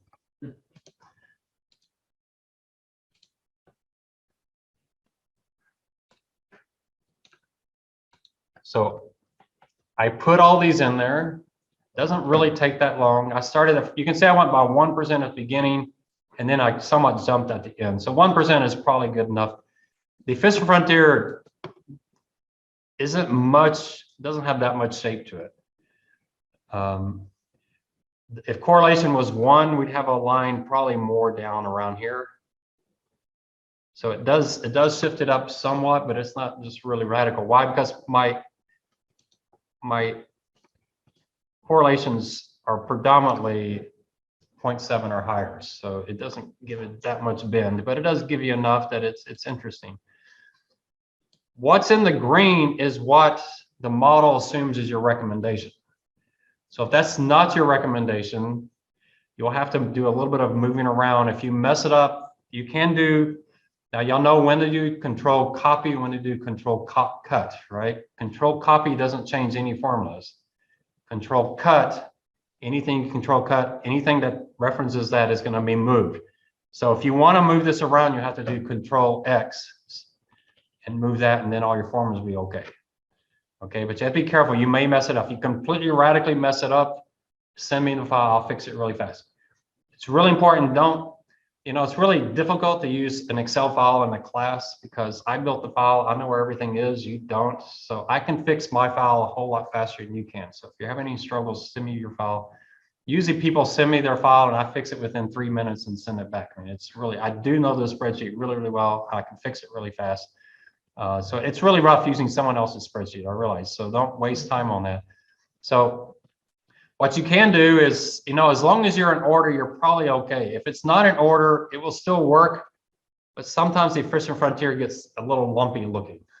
So it works best, the XY graph works best if this is all in order. And I can't remember how graphically I set up the current portfolio. I don't know how I got that point to sit out there. So I would try your best to keep it in this framework. So whatever's on the green is what you're recommending. Now, if what you're recommending is not in order, it kind of works okay. So you can kind of get away with it. You see how I did that? I just made that. So there's my recommended now. If you look real closely, it's got some little line problems. So it can work if it doesn't go in order. So if you want to work, so how did I get the line I wanted? Well, my risk on my current portfolio is 12.17%. So I just took that 12.17, made it my target risk, and I said, solver, why did it come back? I just said, solver, my client's currently at 12 whatever percent risk. What's the highest return you can get at that level of risk? And they said, oh, that's 723. Say, well, they were at 6.58% return. If they do my portfolio, they're going to pick up a good 65 basis points of return. That's pretty incredible. That's pretty material to what they're doing. At the same level of risk, I can get them an extra 0.6%. Yeah, that's pretty impressive. So how did I do it? I got out of growth stocks and got into value stocks. You may not like this allocation. And several of y'all are going to be thinking, well, man, Professor Sweet's assumptions are so horrible and getting wild recommendations. You may not believe me until you start getting into this field. This is what every model is doing. We went through this over and over. It doesn't matter. We use Ibben's model. Ibben's model gives you these type of results. So how do you not get the results? How do you keep it from giving you those results? It's in your constraints. You constrain it so it doesn't give you those wild results you don't want. I became convinced on the efficient frontiers. No one actually believed them, so they just put enough constraints in there to get what they were going to recommend anyway. And their recommendation was essentially their constraints. And it's just kind of got to be a circular thing is, well, if I don't put a constraint on gold, it's going to try to put 20% in gold. So I don't know, that's not right. I can put 10% in. Well, if that's not right, then does that mean the efficient frontier is wrong or what? What's going on? Is there something wrong with your assumptions? You know, it's one of those kind of strange things. Now, there is a backwards engineering debate out there. I don't really know how they did it, but what they said is, how can we change these assumptions so the resulting asset allocation is the world market? So a small cap growth or 6% of the world market, what assumption I put in there so it allocates 6%? I don't know how you do that because there's just too many moving parts. You got return, risk, and correlation. But supposedly there's people out there that said, here's the assumptions that give you exactly the world allocation. And then you go through those assumptions and say, which ones do you most strongly disagree with? And that somewhat gives you an argument for why you're over or underweight. But that is out there. There's probably papers, college papers written on that. But you know, who knows? You'd have to change so many of your assumptions to get that to work. All right. So for my client, I'm going to say, hey, here's their current portfolio. I can get them a lot of extra return, but you don't have to do that. If you say, hey, this is my client, they got 81% in stocks, but they're 83 years old and retired and they don't have that big of a portfolio. I really think this is where they should be. And that's perfectly fine. You see how it really messes up when you do that. But current portfolio, I recommend they be way down here. So that answer works as well. You can do that. So there, you don't have to go. Most people do, most students do try to find the highest return at the current level of risk because it's just kind of the most obvious thing to do. Now you could do, give me the same return, but then what would you do? where would you move then? I want the exact same expected return. Then you want to move sideways. You could do that. You'd have to change the solver. Instead of telling solver to maximize return given this risk, you tell it to minimize risk, and you'd have to have it solve for the return. You could do that. It wouldn't be that hard to change the solver to do that. So that could be a solution as well. But then you have to ask the question, what's so magical about this risk level? What's so magical about that return level? That just happens to be where they started. That could have been something random they had, you know, so who knows? So there's more than one solution there, but that's what you're trying to do. You'll put this graph into your paper. Make sure that you move these words around. I have students turn in papers where this thing's like way over here. Don't do that, you know, make sure it's identifying the right thing. There's their current portfolio. That's what we're recommending. You also need to put pie charts into your paper. So here's your pie charts. The problem with the pie charts is Bill Gates thinks you want the zeros in there. There's got to be a way to get rid of the zeros. I think I've Googled that before. I don't want the zeros. I just do it like that. The problem is, once you do that, there's no going back. So, you know, you can just Control Z out. But once you do that, and then you run it again and change your mind, I don't know how to go, you know, there's ways to get them back. I figured out how to fix things by pure random chance, and I don't know what steps I did to do that, so I can't replicate it. So I don't like pie charts in Excel because I don't use them all that often. But what you try to do is show your client that, hey, this is where you were allocated before. Let me get rid of them. I won't save again.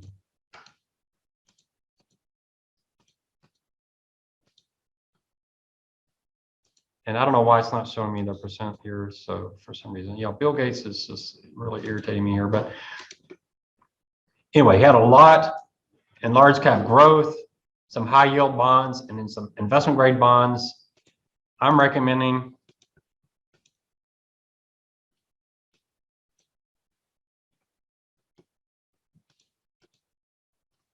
$19 in bonds, 0% in gold, 19 emerging, nothing to develop. That sounds a lot like Mike Malkiel's recommendation. He was really heavy in emerging. So what am I doing? I'm getting rid of the high yield and giving them emerging markets. So the model thinks emerging markets a better diversifier and return than high yield. Keeping the bonds about the same, and then switching from growth stocks to value stocks, because value stocks have historically had better return with lower risk than growth stocks, except for the last 3 years, which is just the exact opposite. Would I actually do this with my own money? No. Although I am heavy in value stocks right now. I switched over to value stocks earlier this year. I don't know if I'd go 62% value stocks. I would not go 19% emerging stocks right now, or maybe ever. Emerging market stocks have just been the perpetual disappointing asset allocation. And you know, Jack Bogle says don't do any international stocks at all. You can find him on Yahoo, on YouTube. He says don't even mess with international stocks. That's pretty radical out there, but he just thinks they're not worth it. So far, he's been right consistently over and over again. International stocks have just continuously disappointed. So you can show your client what you're recommending to do, not a radical change. You're really substituting some emerging for part of the high yield and part of the large cap, but essentially it's a very similar type thing. And here's where they are. Here's your recommendation. It makes sense, the recommendation. I've used efficient material a lot in presentations. I think it's a really good way to present your recommendations. So yeah, it works really well. So you'll see a video that walks you through all of this. It works fine. So the big caveat here is this whole thing to get to this point shouldn't really take you more than an hour at the most. So if you're spending more time than that, then you've messed something up, or there's something wrong with your PC. I have had students that get really stuck on a point, a target risk, and it just won't solve.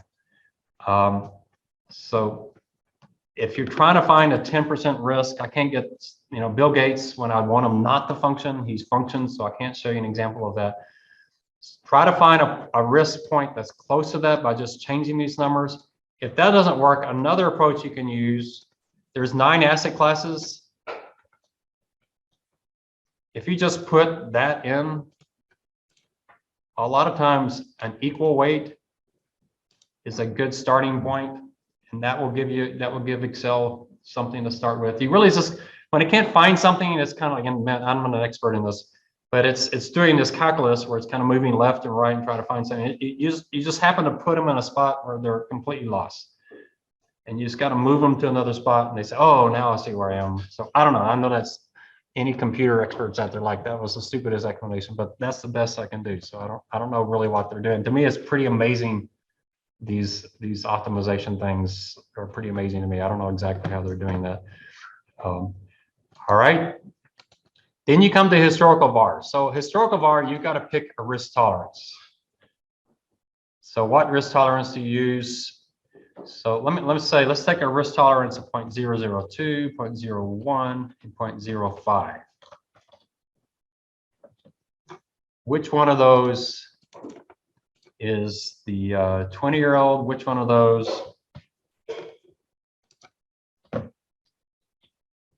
is 83? And which one of those is 45? Who's the 20-year-old? Yeah, that's the 20-year-old. Who's the 0.2%? 83. Unless they've got 10 million bucks and they're talking about their errors. Again, the key here is horizon. So if you got 20 million bucks and you only need a couple million to live the rest of your life, then the 18 million is not for you, it's for your heirs. So that's, you know, so they're not investing for an 83-year-old, they're investing for their kids and grandkids. So it can be a different one. And then the typical American's 45. So yes, young people can take pretty hefty risk. It makes a big difference on what you're looking at. You know, so 0.2% gives you very different answers. So you need to, as you define your customer, and that's the first thing you're going to do is define this client that you're working with. Their age is probably the most critical thing you're going to be putting in there. Young people are going to have a higher risk tolerance. Older people have a much lower risk tolerance. You put that in there. So 1% is pretty standard. So if you do that, it's going to give you the average return for your portfolio. That's not impacted by the 1% or 5%. That's just the average return of the portfolio. So the historical average returns are going to be much higher than what projected going forward, just because the stock market has earned, and the bond market especially, has earned a lot more than my assumptions. My assumptions have brought things down. That part is probably not too hard to explain. I think most people understand the 80s and 90s and 2000s were pretty good, other than the 2008 crisis. 2020 was a horrible stock market, but only for a couple of weeks. So you'd hardly even notice it. And people talk about 87. 87, the market fell 23%. You might know what the stock market return in 87 was for the entire year.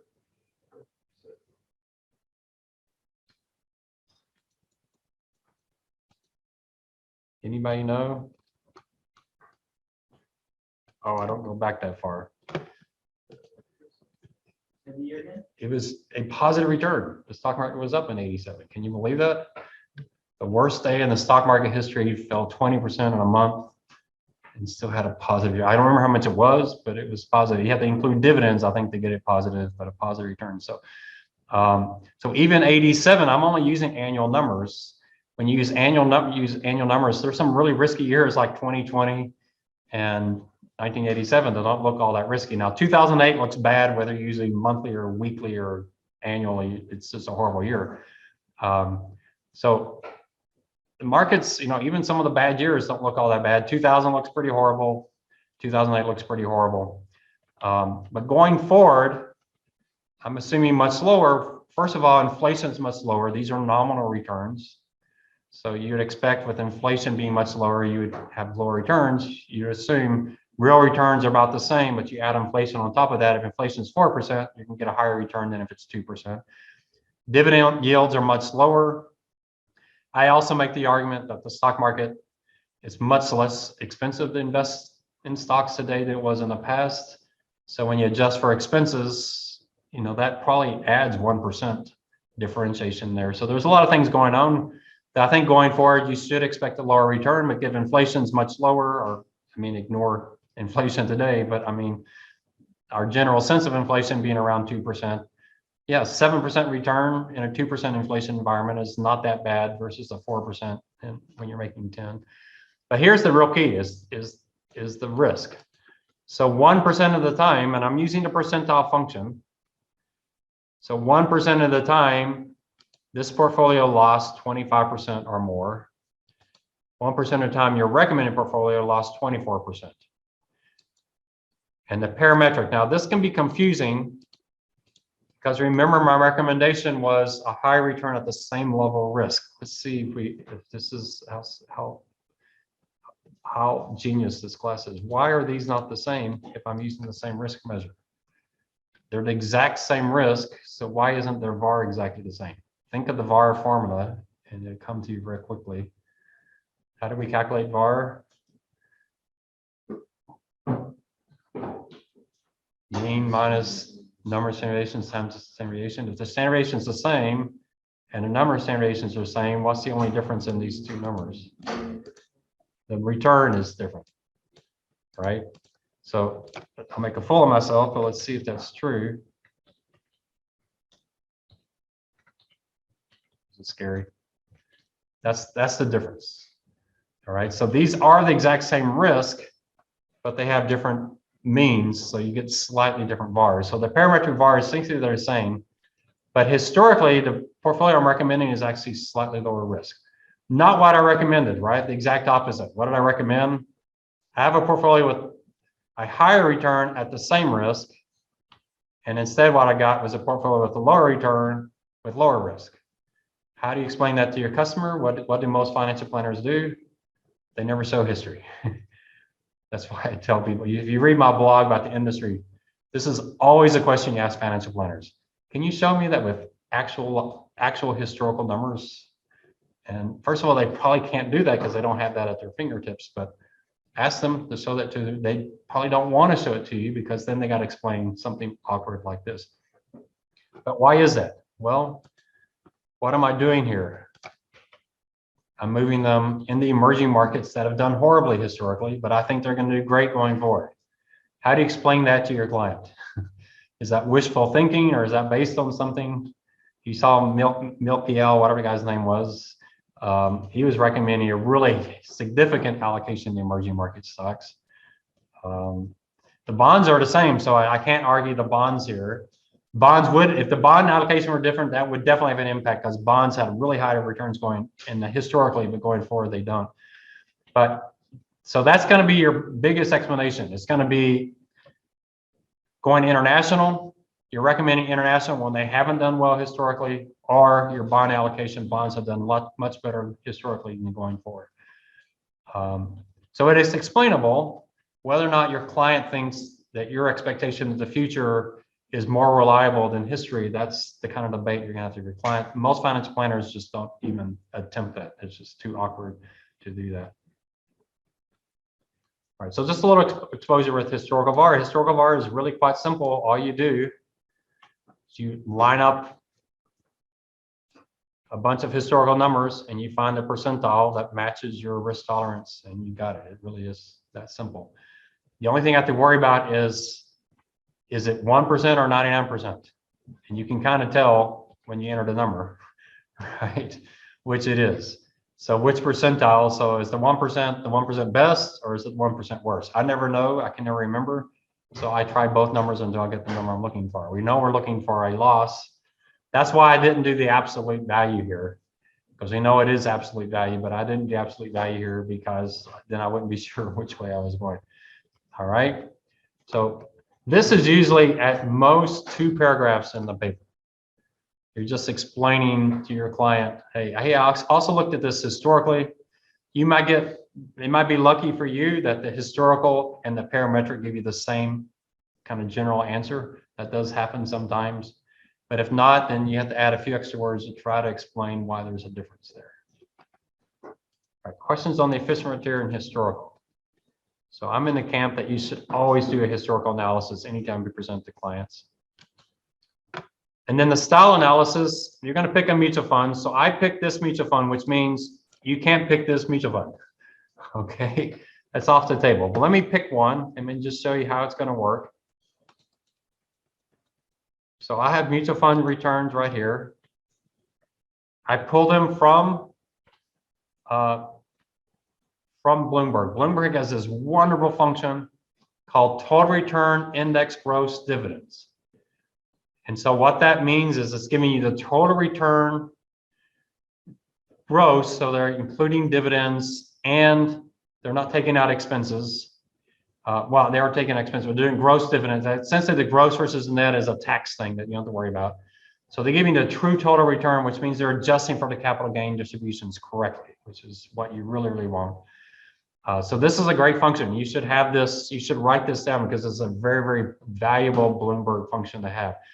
Essentially, it's telling you if you had invested $9.72 into this fund in 1987, exactly, and you had reinvested dividends, exactly how much would that portfolio be worth going forward?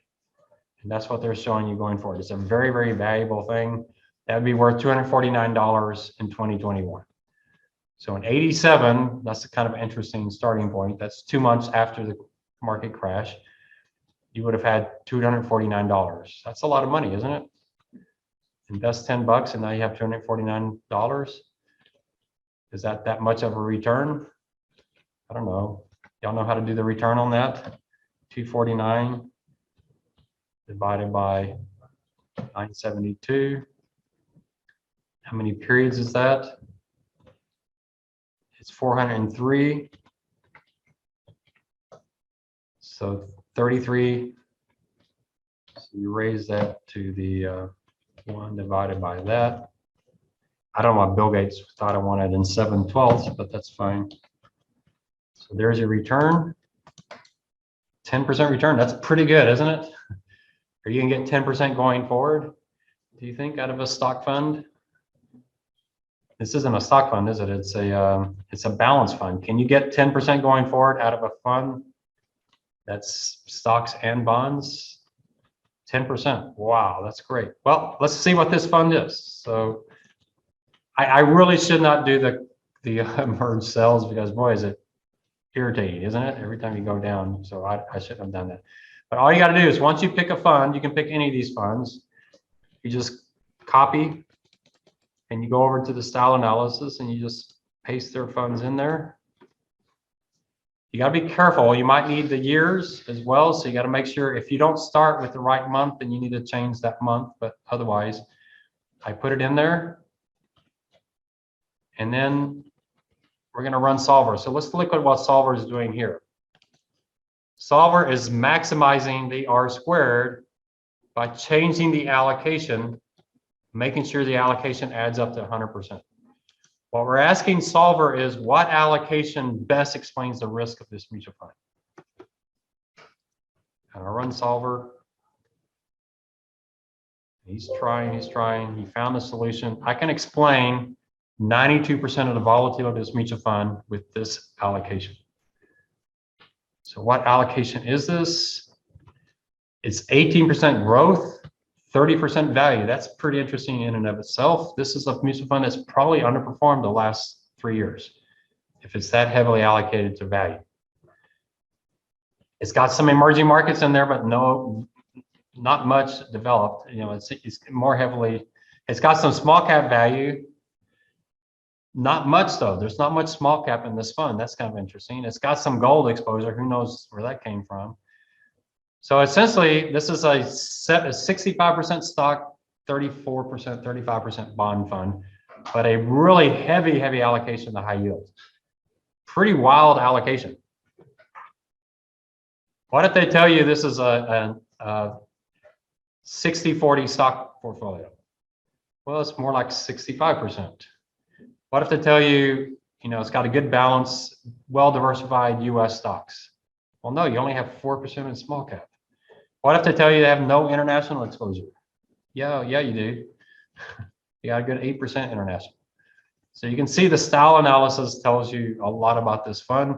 You can compare it to the prospectus of the fund. So what fund was this? Oh, Bill Gates, I didn't want that. So let's go find the ticker for this fund. It's FBALX. So this is something you might do in your paper. A lot of students do this. It's fairly interesting. You go into Yahoo Finance. You can put your ticker in there. There it is. You do profile. What does the profile say they are? They say the stocks are a blend. Were their stocks a blend? No, they're fairly heavily skewed toward value. It is large, so they got that part right. So that's the stock piece. You notice they don't have the international, they don't have the bonds here. You can also go to their website and pull up their prospectus for the fund and see what they say the fund is and compare that to the style analysis. That can be really, really interesting. That's really easy to do at Vanguard. I haven't tried that with Fidelity, but you just go to fidelity.com, you'll find it. Just look at the portfolio analysis and they'll show you all that kind of stuff. So there's a lot of stuff you can do here to kind of see, are they advertising this fund correctly? Morningstar does style boxes. There it is, that word style right there. How did they do this? They were supposed to do what we just did there, but they're only doing the stock piece. Look at the actual description of the fund. They don't actually tell you that here, so you'd have to find it somewhere. Here it is. The fund invests approximately 60% in stocks and other equity securities. What other equity? Is that where the gold comes in? What other equity securities are there besides stocks? There's real estate, there's venture capital. Gold's about the only thing. I don't think there's any real estate in this fund. So the remainder in bonds and other debt securities. What's other debt securities? I mean, this fund is probably only buying public securities. I don't think they're buying private. They could be, but I doubt it. Is that where the high yield comes in? Now they're honest here, lower quality debt securities. They're pretty heavy in that, so at least they're being honest on that. Boy, they go on a lot of discussion on that, don't they? They must be sensitive about less than investment grade quality, also referred to as high yield debt securities or junk bonds. Boy, that's a lot of words. It invests at least 25% of those assets in fixed senior securities.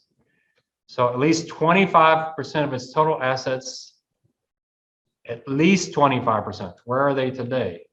Are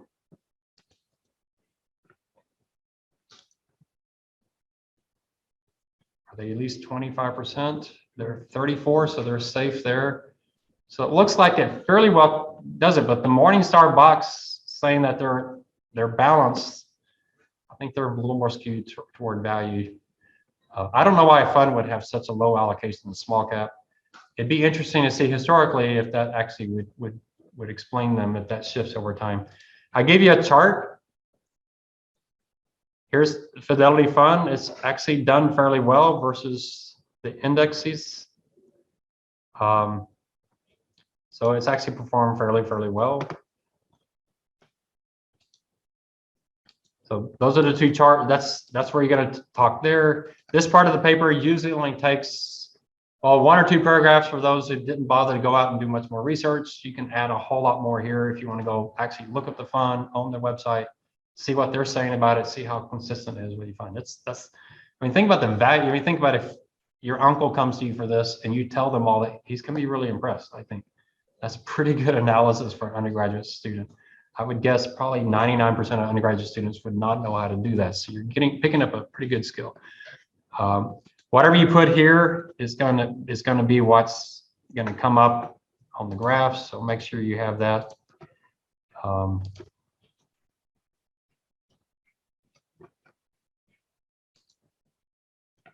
So that comes up on the title. All right. So make sure you change your title there so it shows the right fund. Now I have some students come to me, they're all upset because they can't get an R squared above 90. It is possible some of these funds R squared will only go 60 or 70%. And that's again, when I get the students who come back and, well, here's the 2 I get. I can't get an R squared above 90%. I tried like 10 funds. 60 or 70 is fine. If you have a fund you're interested in, go with it. Why does 60 or 70% tell you? It tells you they must be changing their allocation over time. That's why I don't use those lifestyle funds that intentionally change their allocation, because you can get a tough time getting good R squared. So a low R squared actually tells you something. They're probably changing their strategy pretty dramatically. The other thing I get from students, and if you do this, I will not shed any tears for you. I have students that go out there and they keep testing mutual funds until they get their allocation. You are not going to find your allocation. Let me just assure you with 100% confidence, you will not find this allocation in any mutual fund on the planet. All right. So what are we doing here? Your client comes to you with a mutual fund and says, hey, I was wondering, I already have this mutual fund. I'm wondering if this mutual fund would be acceptable. And you say, absolutely not. I don't want growth stocks. I want value stocks. I want a whole lot more to emerging markets. I don't want any high yield at all. No, it doesn't work, and you're done. All right. Everybody hear that? At least one of you in this room did not hear that. All right. How much y'all want to bet? At least one student's can come back. I tried like 40 funds. I can't find any of them. At least one student's going to do that. Is it going to be you though? That's the question. All right. So we'll see who the winner is. I won't tell you because it'd be too humiliating, but someone in this room probably someone that's not in this room is going to do that. All right. So you will not find a fund. So you already know the answer to the question. No, you may not use that fund. It doesn't reflect the allocation that we want to do. Now you might say, well, the stock allocation overall is pretty close. Within stocks, it's a really radically different allocation. Now, something really, really cool, I've never had a student do, but we're really, really cool, but say, well, let's take this mutual fund that you've been using and let's see how it actually would have done. And it's actually lower risk than what I'm recommending. And it's got a 6.28% return. How good of an allocation is it? How could I test that? Well, let's try it. How do you think, how good do you think Fidelity is? I'm assuming my assumptions are really, really good. You think they're pretty close, 628? No, forget Fidelity, they don't know what they're doing. So I think they can do better. Why? Because my model absolutely adores value stocks. They do too. They have a high allocation. They like value stocks too. Why do they have some in growth? Probably because they just feel really awkward putting everything in value. Remember, y'all remember the 4 risks on paper 1 or exam 1? What risk are they managing? Career risk, right? You put everything in value and you have what happened the last few years, it's gonna look pretty painful. So there's probably some career risk going there. So there are other things you could do. I'd be really impressed if some of y'all think of other ways to do additional analysis. There really is much more you can do here. I'm not asking you to do those things. The bottom line is you do the style analysis and you tell me, no, that portfolio doesn't work well for this client. We got to find something else for you, or we're going to do individual mutual funds to get those asset classes. All right, there's the style analysis, pretty cool stuff. And then to me, the most fun thing is the manager attribution. So manager attribution, here's where you really want to send me some mutual funds that you're interested in. Here's the ones I've given you. Fidelity Blue Chip Growth. What do you expect that fund to be? Kind of tells you in the title, doesn't it? You would assume blue chip means large cap. You would assume growth means growth. Let's see. All right, that looks like that's the kind of fund. All right, so what benchmark might we use to test this fund?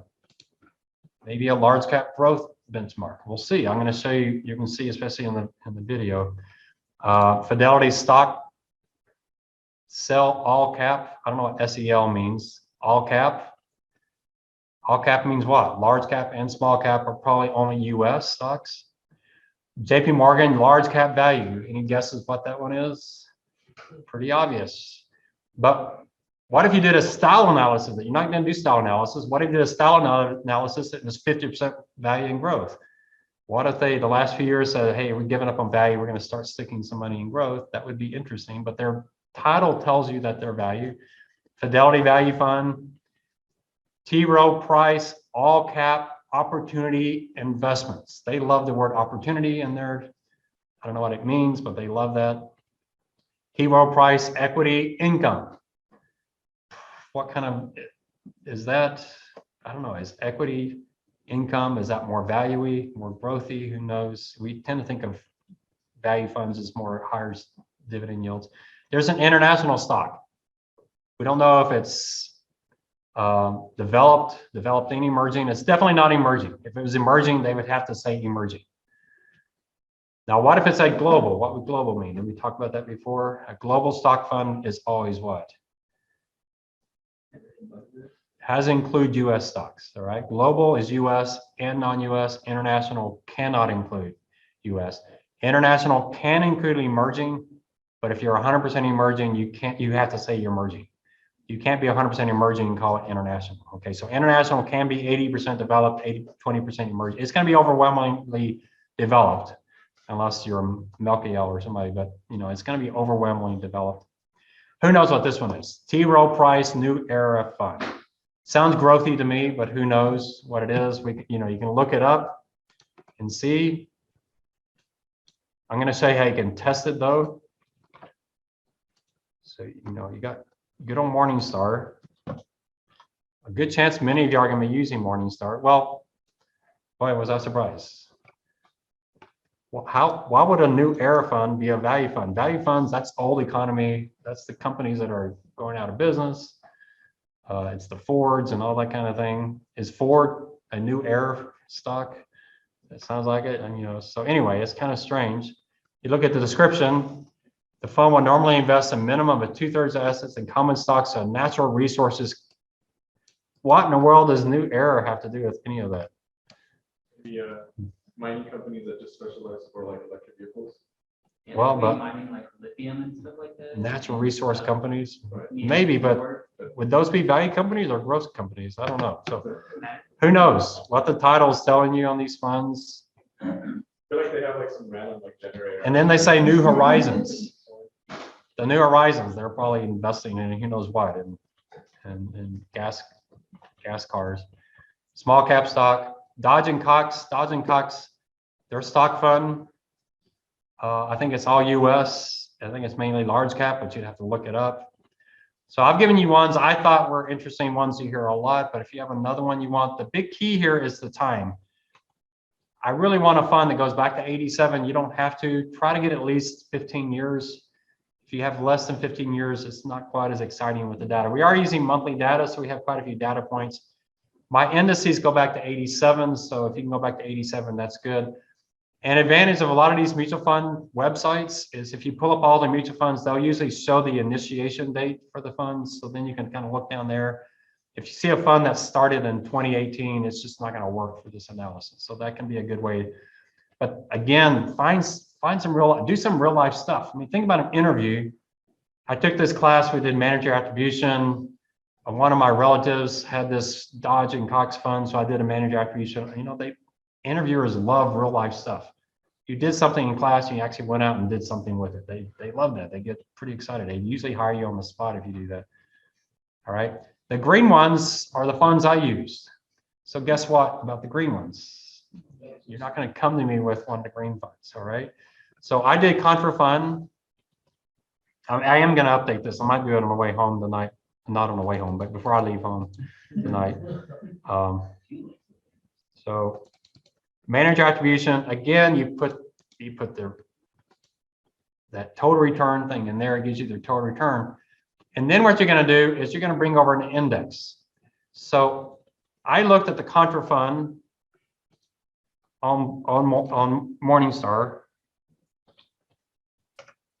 I like the Contra Fund because we used to have hundreds of millions of dollars invested with them. So I kind of got familiar with this fund. To me, Contra Fund means they're going against the grain. So whatever is out of favor, they're buying it. Whatever in favor, they're not buying it. That to me sounds more value-y than growth. But when you look at the style box, Morningstar says they're more growthy.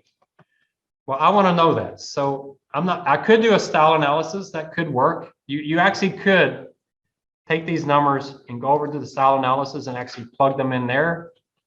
That does work just as well. You can run the style analysis and just see, even though it's only stocks, it would still tell you.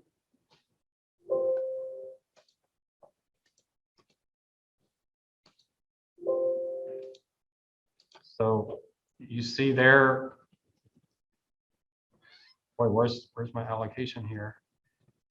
It's 69%, 77. It actually shows bonds in there. So somehow, since they're a contra fund, maybe they do have some high dividend paying stocks in there that look more like bonds and stocks. Maybe they're buying some high yield bonds, who knows? But for some reason they're in, that's what explains them. But what I'm gonna do on the manager attribution is I'm gonna bring in large cap. So my asset returns, I'm gonna bring in my large cap.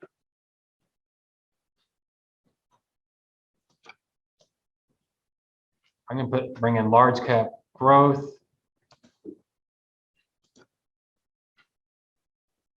So large cap is in B. So, and growth is in D. So I've got those set up. So I'm just going to bring those returns over. And when I do that, I can very quickly, somewhere, I'll find a blank cell, and very quickly just do a correlation of my stocks return to, let's start with the S&P 500. That correlation is 0.89. Let me try it to growth, which is what I'm expecting it to be. And it's about the same. So it doesn't really seem like it's really all that growthy. It really is. So either would work. I'm trying to find, now I could try value as well and see if they're actually correlated to value. Value is in E.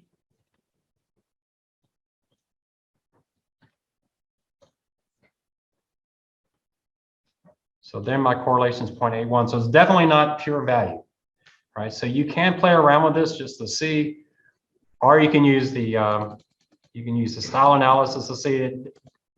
It's definitely more growthy than value, even on small cap.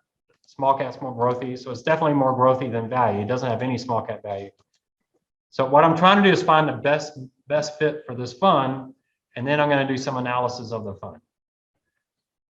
And you can watch the video. I'm not going to go through it in this class. You can watch the video and it shows how you set up all these other things. At the very, very bottom, I have 403 months. The average return for this fund is 14.77%. They handily beat the S&P 500 and they handily beat the growth stocks. Their risk was lower. So that's looking pretty good, right? They have higher return and lower overall risk. Their alpha is they made 14% versus 11% for their benchmark. They made 14% versus the growth benchmark. So they had a pretty significant alpha. You'll know what alpha is, right? Your return minus the market return. Alphas use annual numbers. The tracking error, anybody know what tracking error is? It's there in the definition. So over here, I have my funds return minus the S&P 500, and I have my funds return minus the large cap value. So my tracking error, it's real simple. It's just a standard deviation of those differences. It's a standard deviation of the monthly alphas. And so that's tracking error. I just take the standard deviation. So they have a tracking error of about 1.9% to the S&P 500 and about 2.5. 1 to 2% is fairly normal for mutual funds. We're talking about career risk. The higher your tracking error, the more career risk you're taking, because that's the further away you can be from your benchmark. All right. Very, very rarely will you see 3 and 4 and 5%, except for funds that are just saying, hey, forget the benchmark. We're just going for the fences. And then information ratio is, for some reason, I don't know why this is the way they do it, but it's your annual alpha divided by your monthly tracking. And their alpha is 1.82. We generally consider 1.0 is great. So information ratio of 1 or higher, we usually say that's evidence of skill. Right? If you can get an information ratio of 1 or higher, skills. So Contra Fund looks like it's a fairly skilled investor. They've been around for a while. They have quite a bit of money under management. They are a pretty highly respected fund, $132 billion mutual fund. It's a 4-star rating, not 5-star, but 4-star rating. It's interesting because Morningstar says they're growth, so Morningstar would be comparing them to a growth fund. They did better against growth than they did against the core, so you would think they'd be a 5-star fund. Morningstar does look at tracking error. They do look at alpha, and obviously I'll look at alpha. They also look at information ratios. Information ratio was the king there for a while. That's what everybody was looking at. The problem is information ratios are terribly non-predictable.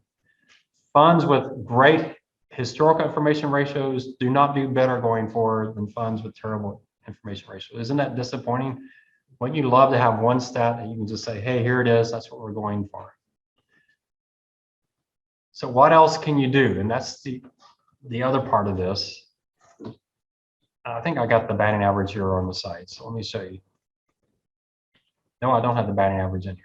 All right, so there's 2 things I really like to do are batting average. We're going to run out of time, so I'm going to show them next time. And upside and downside capture. The reason I like batting average is we had this quantitative guy at USA. He was in the real estate company, and he really wanted to work in my department, but he didn't want to leave his job. So he asked if he could come work for me in his spare time for free. We thought about it for about 3 seconds. We said, yeah, sure. You want to come work for free? Really smart guy. He's going to do it in his overtime. His boss said it was fine. So we said, fine. And this is the project we gave him. Go out there and look at all these funds and see which statistics have the best predictive quality to them. And he said, information ratio, 0 predictability. I said, oh, come on. That's the one we use more than anything else. So the one thing he said that had the best predictability was batting average. He said it had a success ratio of about 52%. So if you use it, the funds you pick using it will outperform by about 52% of the time. It's not great, but it's better than 0. Information ratio, it's a 50%. So it's about like flipping a coin. So, hey, you have a really good information ratio. That plus a coin flip, I'm going to decide. Heads, I'll pick you. Tails, not. I don't care what your information ratio is. That's about how good information ratio is. But what is batting average? And it's just amazing this actually works. Percentage of months for positive alpha. Isn't that incredible that that would actually be predictive? So what do we do here? Really easy. Here's our alpha. We just say if the alpha is greater than 0, give me 1. Otherwise, give me 0. And I don't know why it's bolded and centered.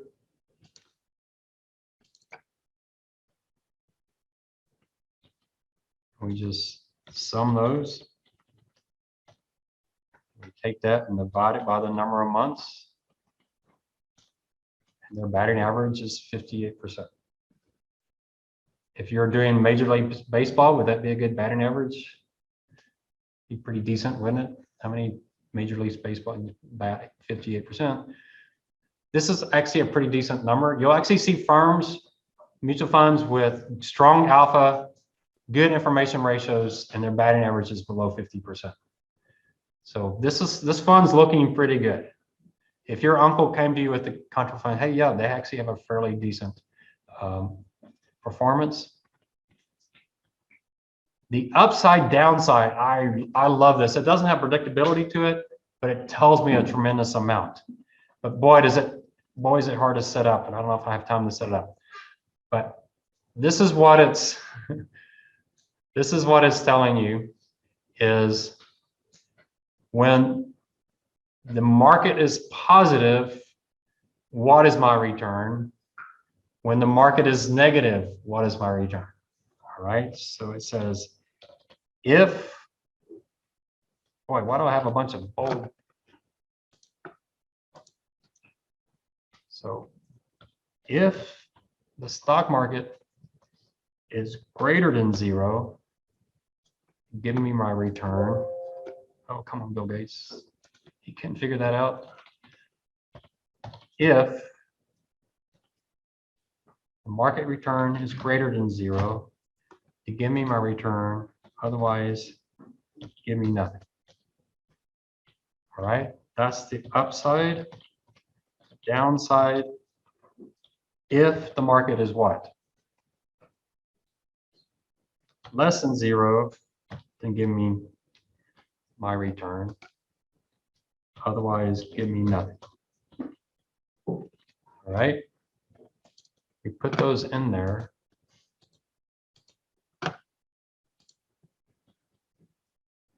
And then we got to do the exact same thing again. This is contra. This is the market. We're going to ask the exact same question again.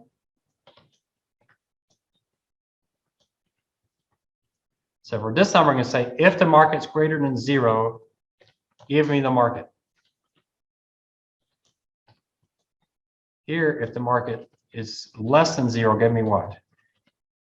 Give me the market. And since what we're going to say is, I'm going to take the average of that,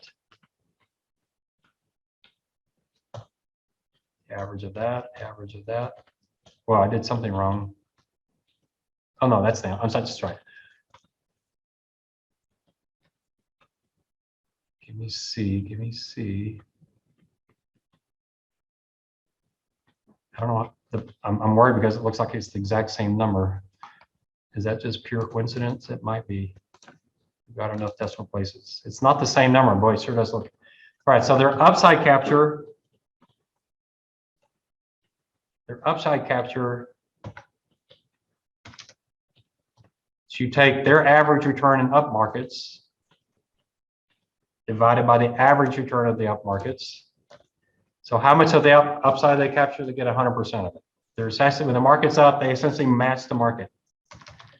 Now they're beating the market. So what does that you think they do on the downside? When the market's down, how much of that do you want them to get a big chunk of the? You want this to be above 100 or below 100 for a good manager? Yeah, here you want it to be below. I love this ratio. When the markets are up, they match. When the markets are down, they beat. That's a very different manager than one that when the markets are up, they beat. When the markets are down, they match. What do you think Kathy Woods does? Markets are up, what's she doing? She's off the charts beating. When the markets are down, what is she doing? She's crashing. Very different manager than contra fund. Which would you rather have? Kind of tells you, you know, you kind of view this as kind of a low beta manager, and you could calculate the beta of this manager if you wanted to. Pretty easy to calculate the beta of this manager. Just equals slope. You just go get their returns versus the market. If you kind of assume this was a lower beta manager, and they are, so there's their beta. So you can certainly put that in there. So this kind of analysis you're going to do, you can see in the video. What I don't show you in the video are 3 things that I want you to do at least one of them. Sharp, Trainer, and Jensen. I want you to see if you can figure out those ratios. They're a little challenging. Sharp uses standard deviation. You can calculate that pretty easily. I get Trainer and Jensen mixed up. One of them uses beta. I think that's Trainer. And then one of them is a completely different formula. Sharp also needs the risk-free rate. So you'd have to think through that. So I want you to at least make an attempt to bring one of those in, or bring, some students try to bring all 3 of them in. All right, what's the risk-free rate? I tend to go out and get historical treasury yields and just use that as my risk-free. You really can't bring 10-year treasuries in because that's the yield, not the return. And so if you use treasury yields, treasury bills, that's pretty close to a risk-free return. So look at it. We may talk about it a little bit more as we get closer to the project. This is powerful stuff, isn't it? I mean, this is like, wow, I can really tell someone something useful. It's not like my typical, college, it's like I'm giving you all these theories and no one actually uses. No, this is actually telling something useful. So your uncle comes to you with the contra fund. What are you going to tell him? Did he make a mistake? Looks like he made a pretty good decision. Looks like a pretty decent fund. So, All right, I'll update this spreadsheet. If you want to work on over spring break, you're down at the coast and it's 43 degrees. It's like, I'm going back to the hotel. I'm going to do some asset allocation studies. You sound cool and you're going to be nice and warm.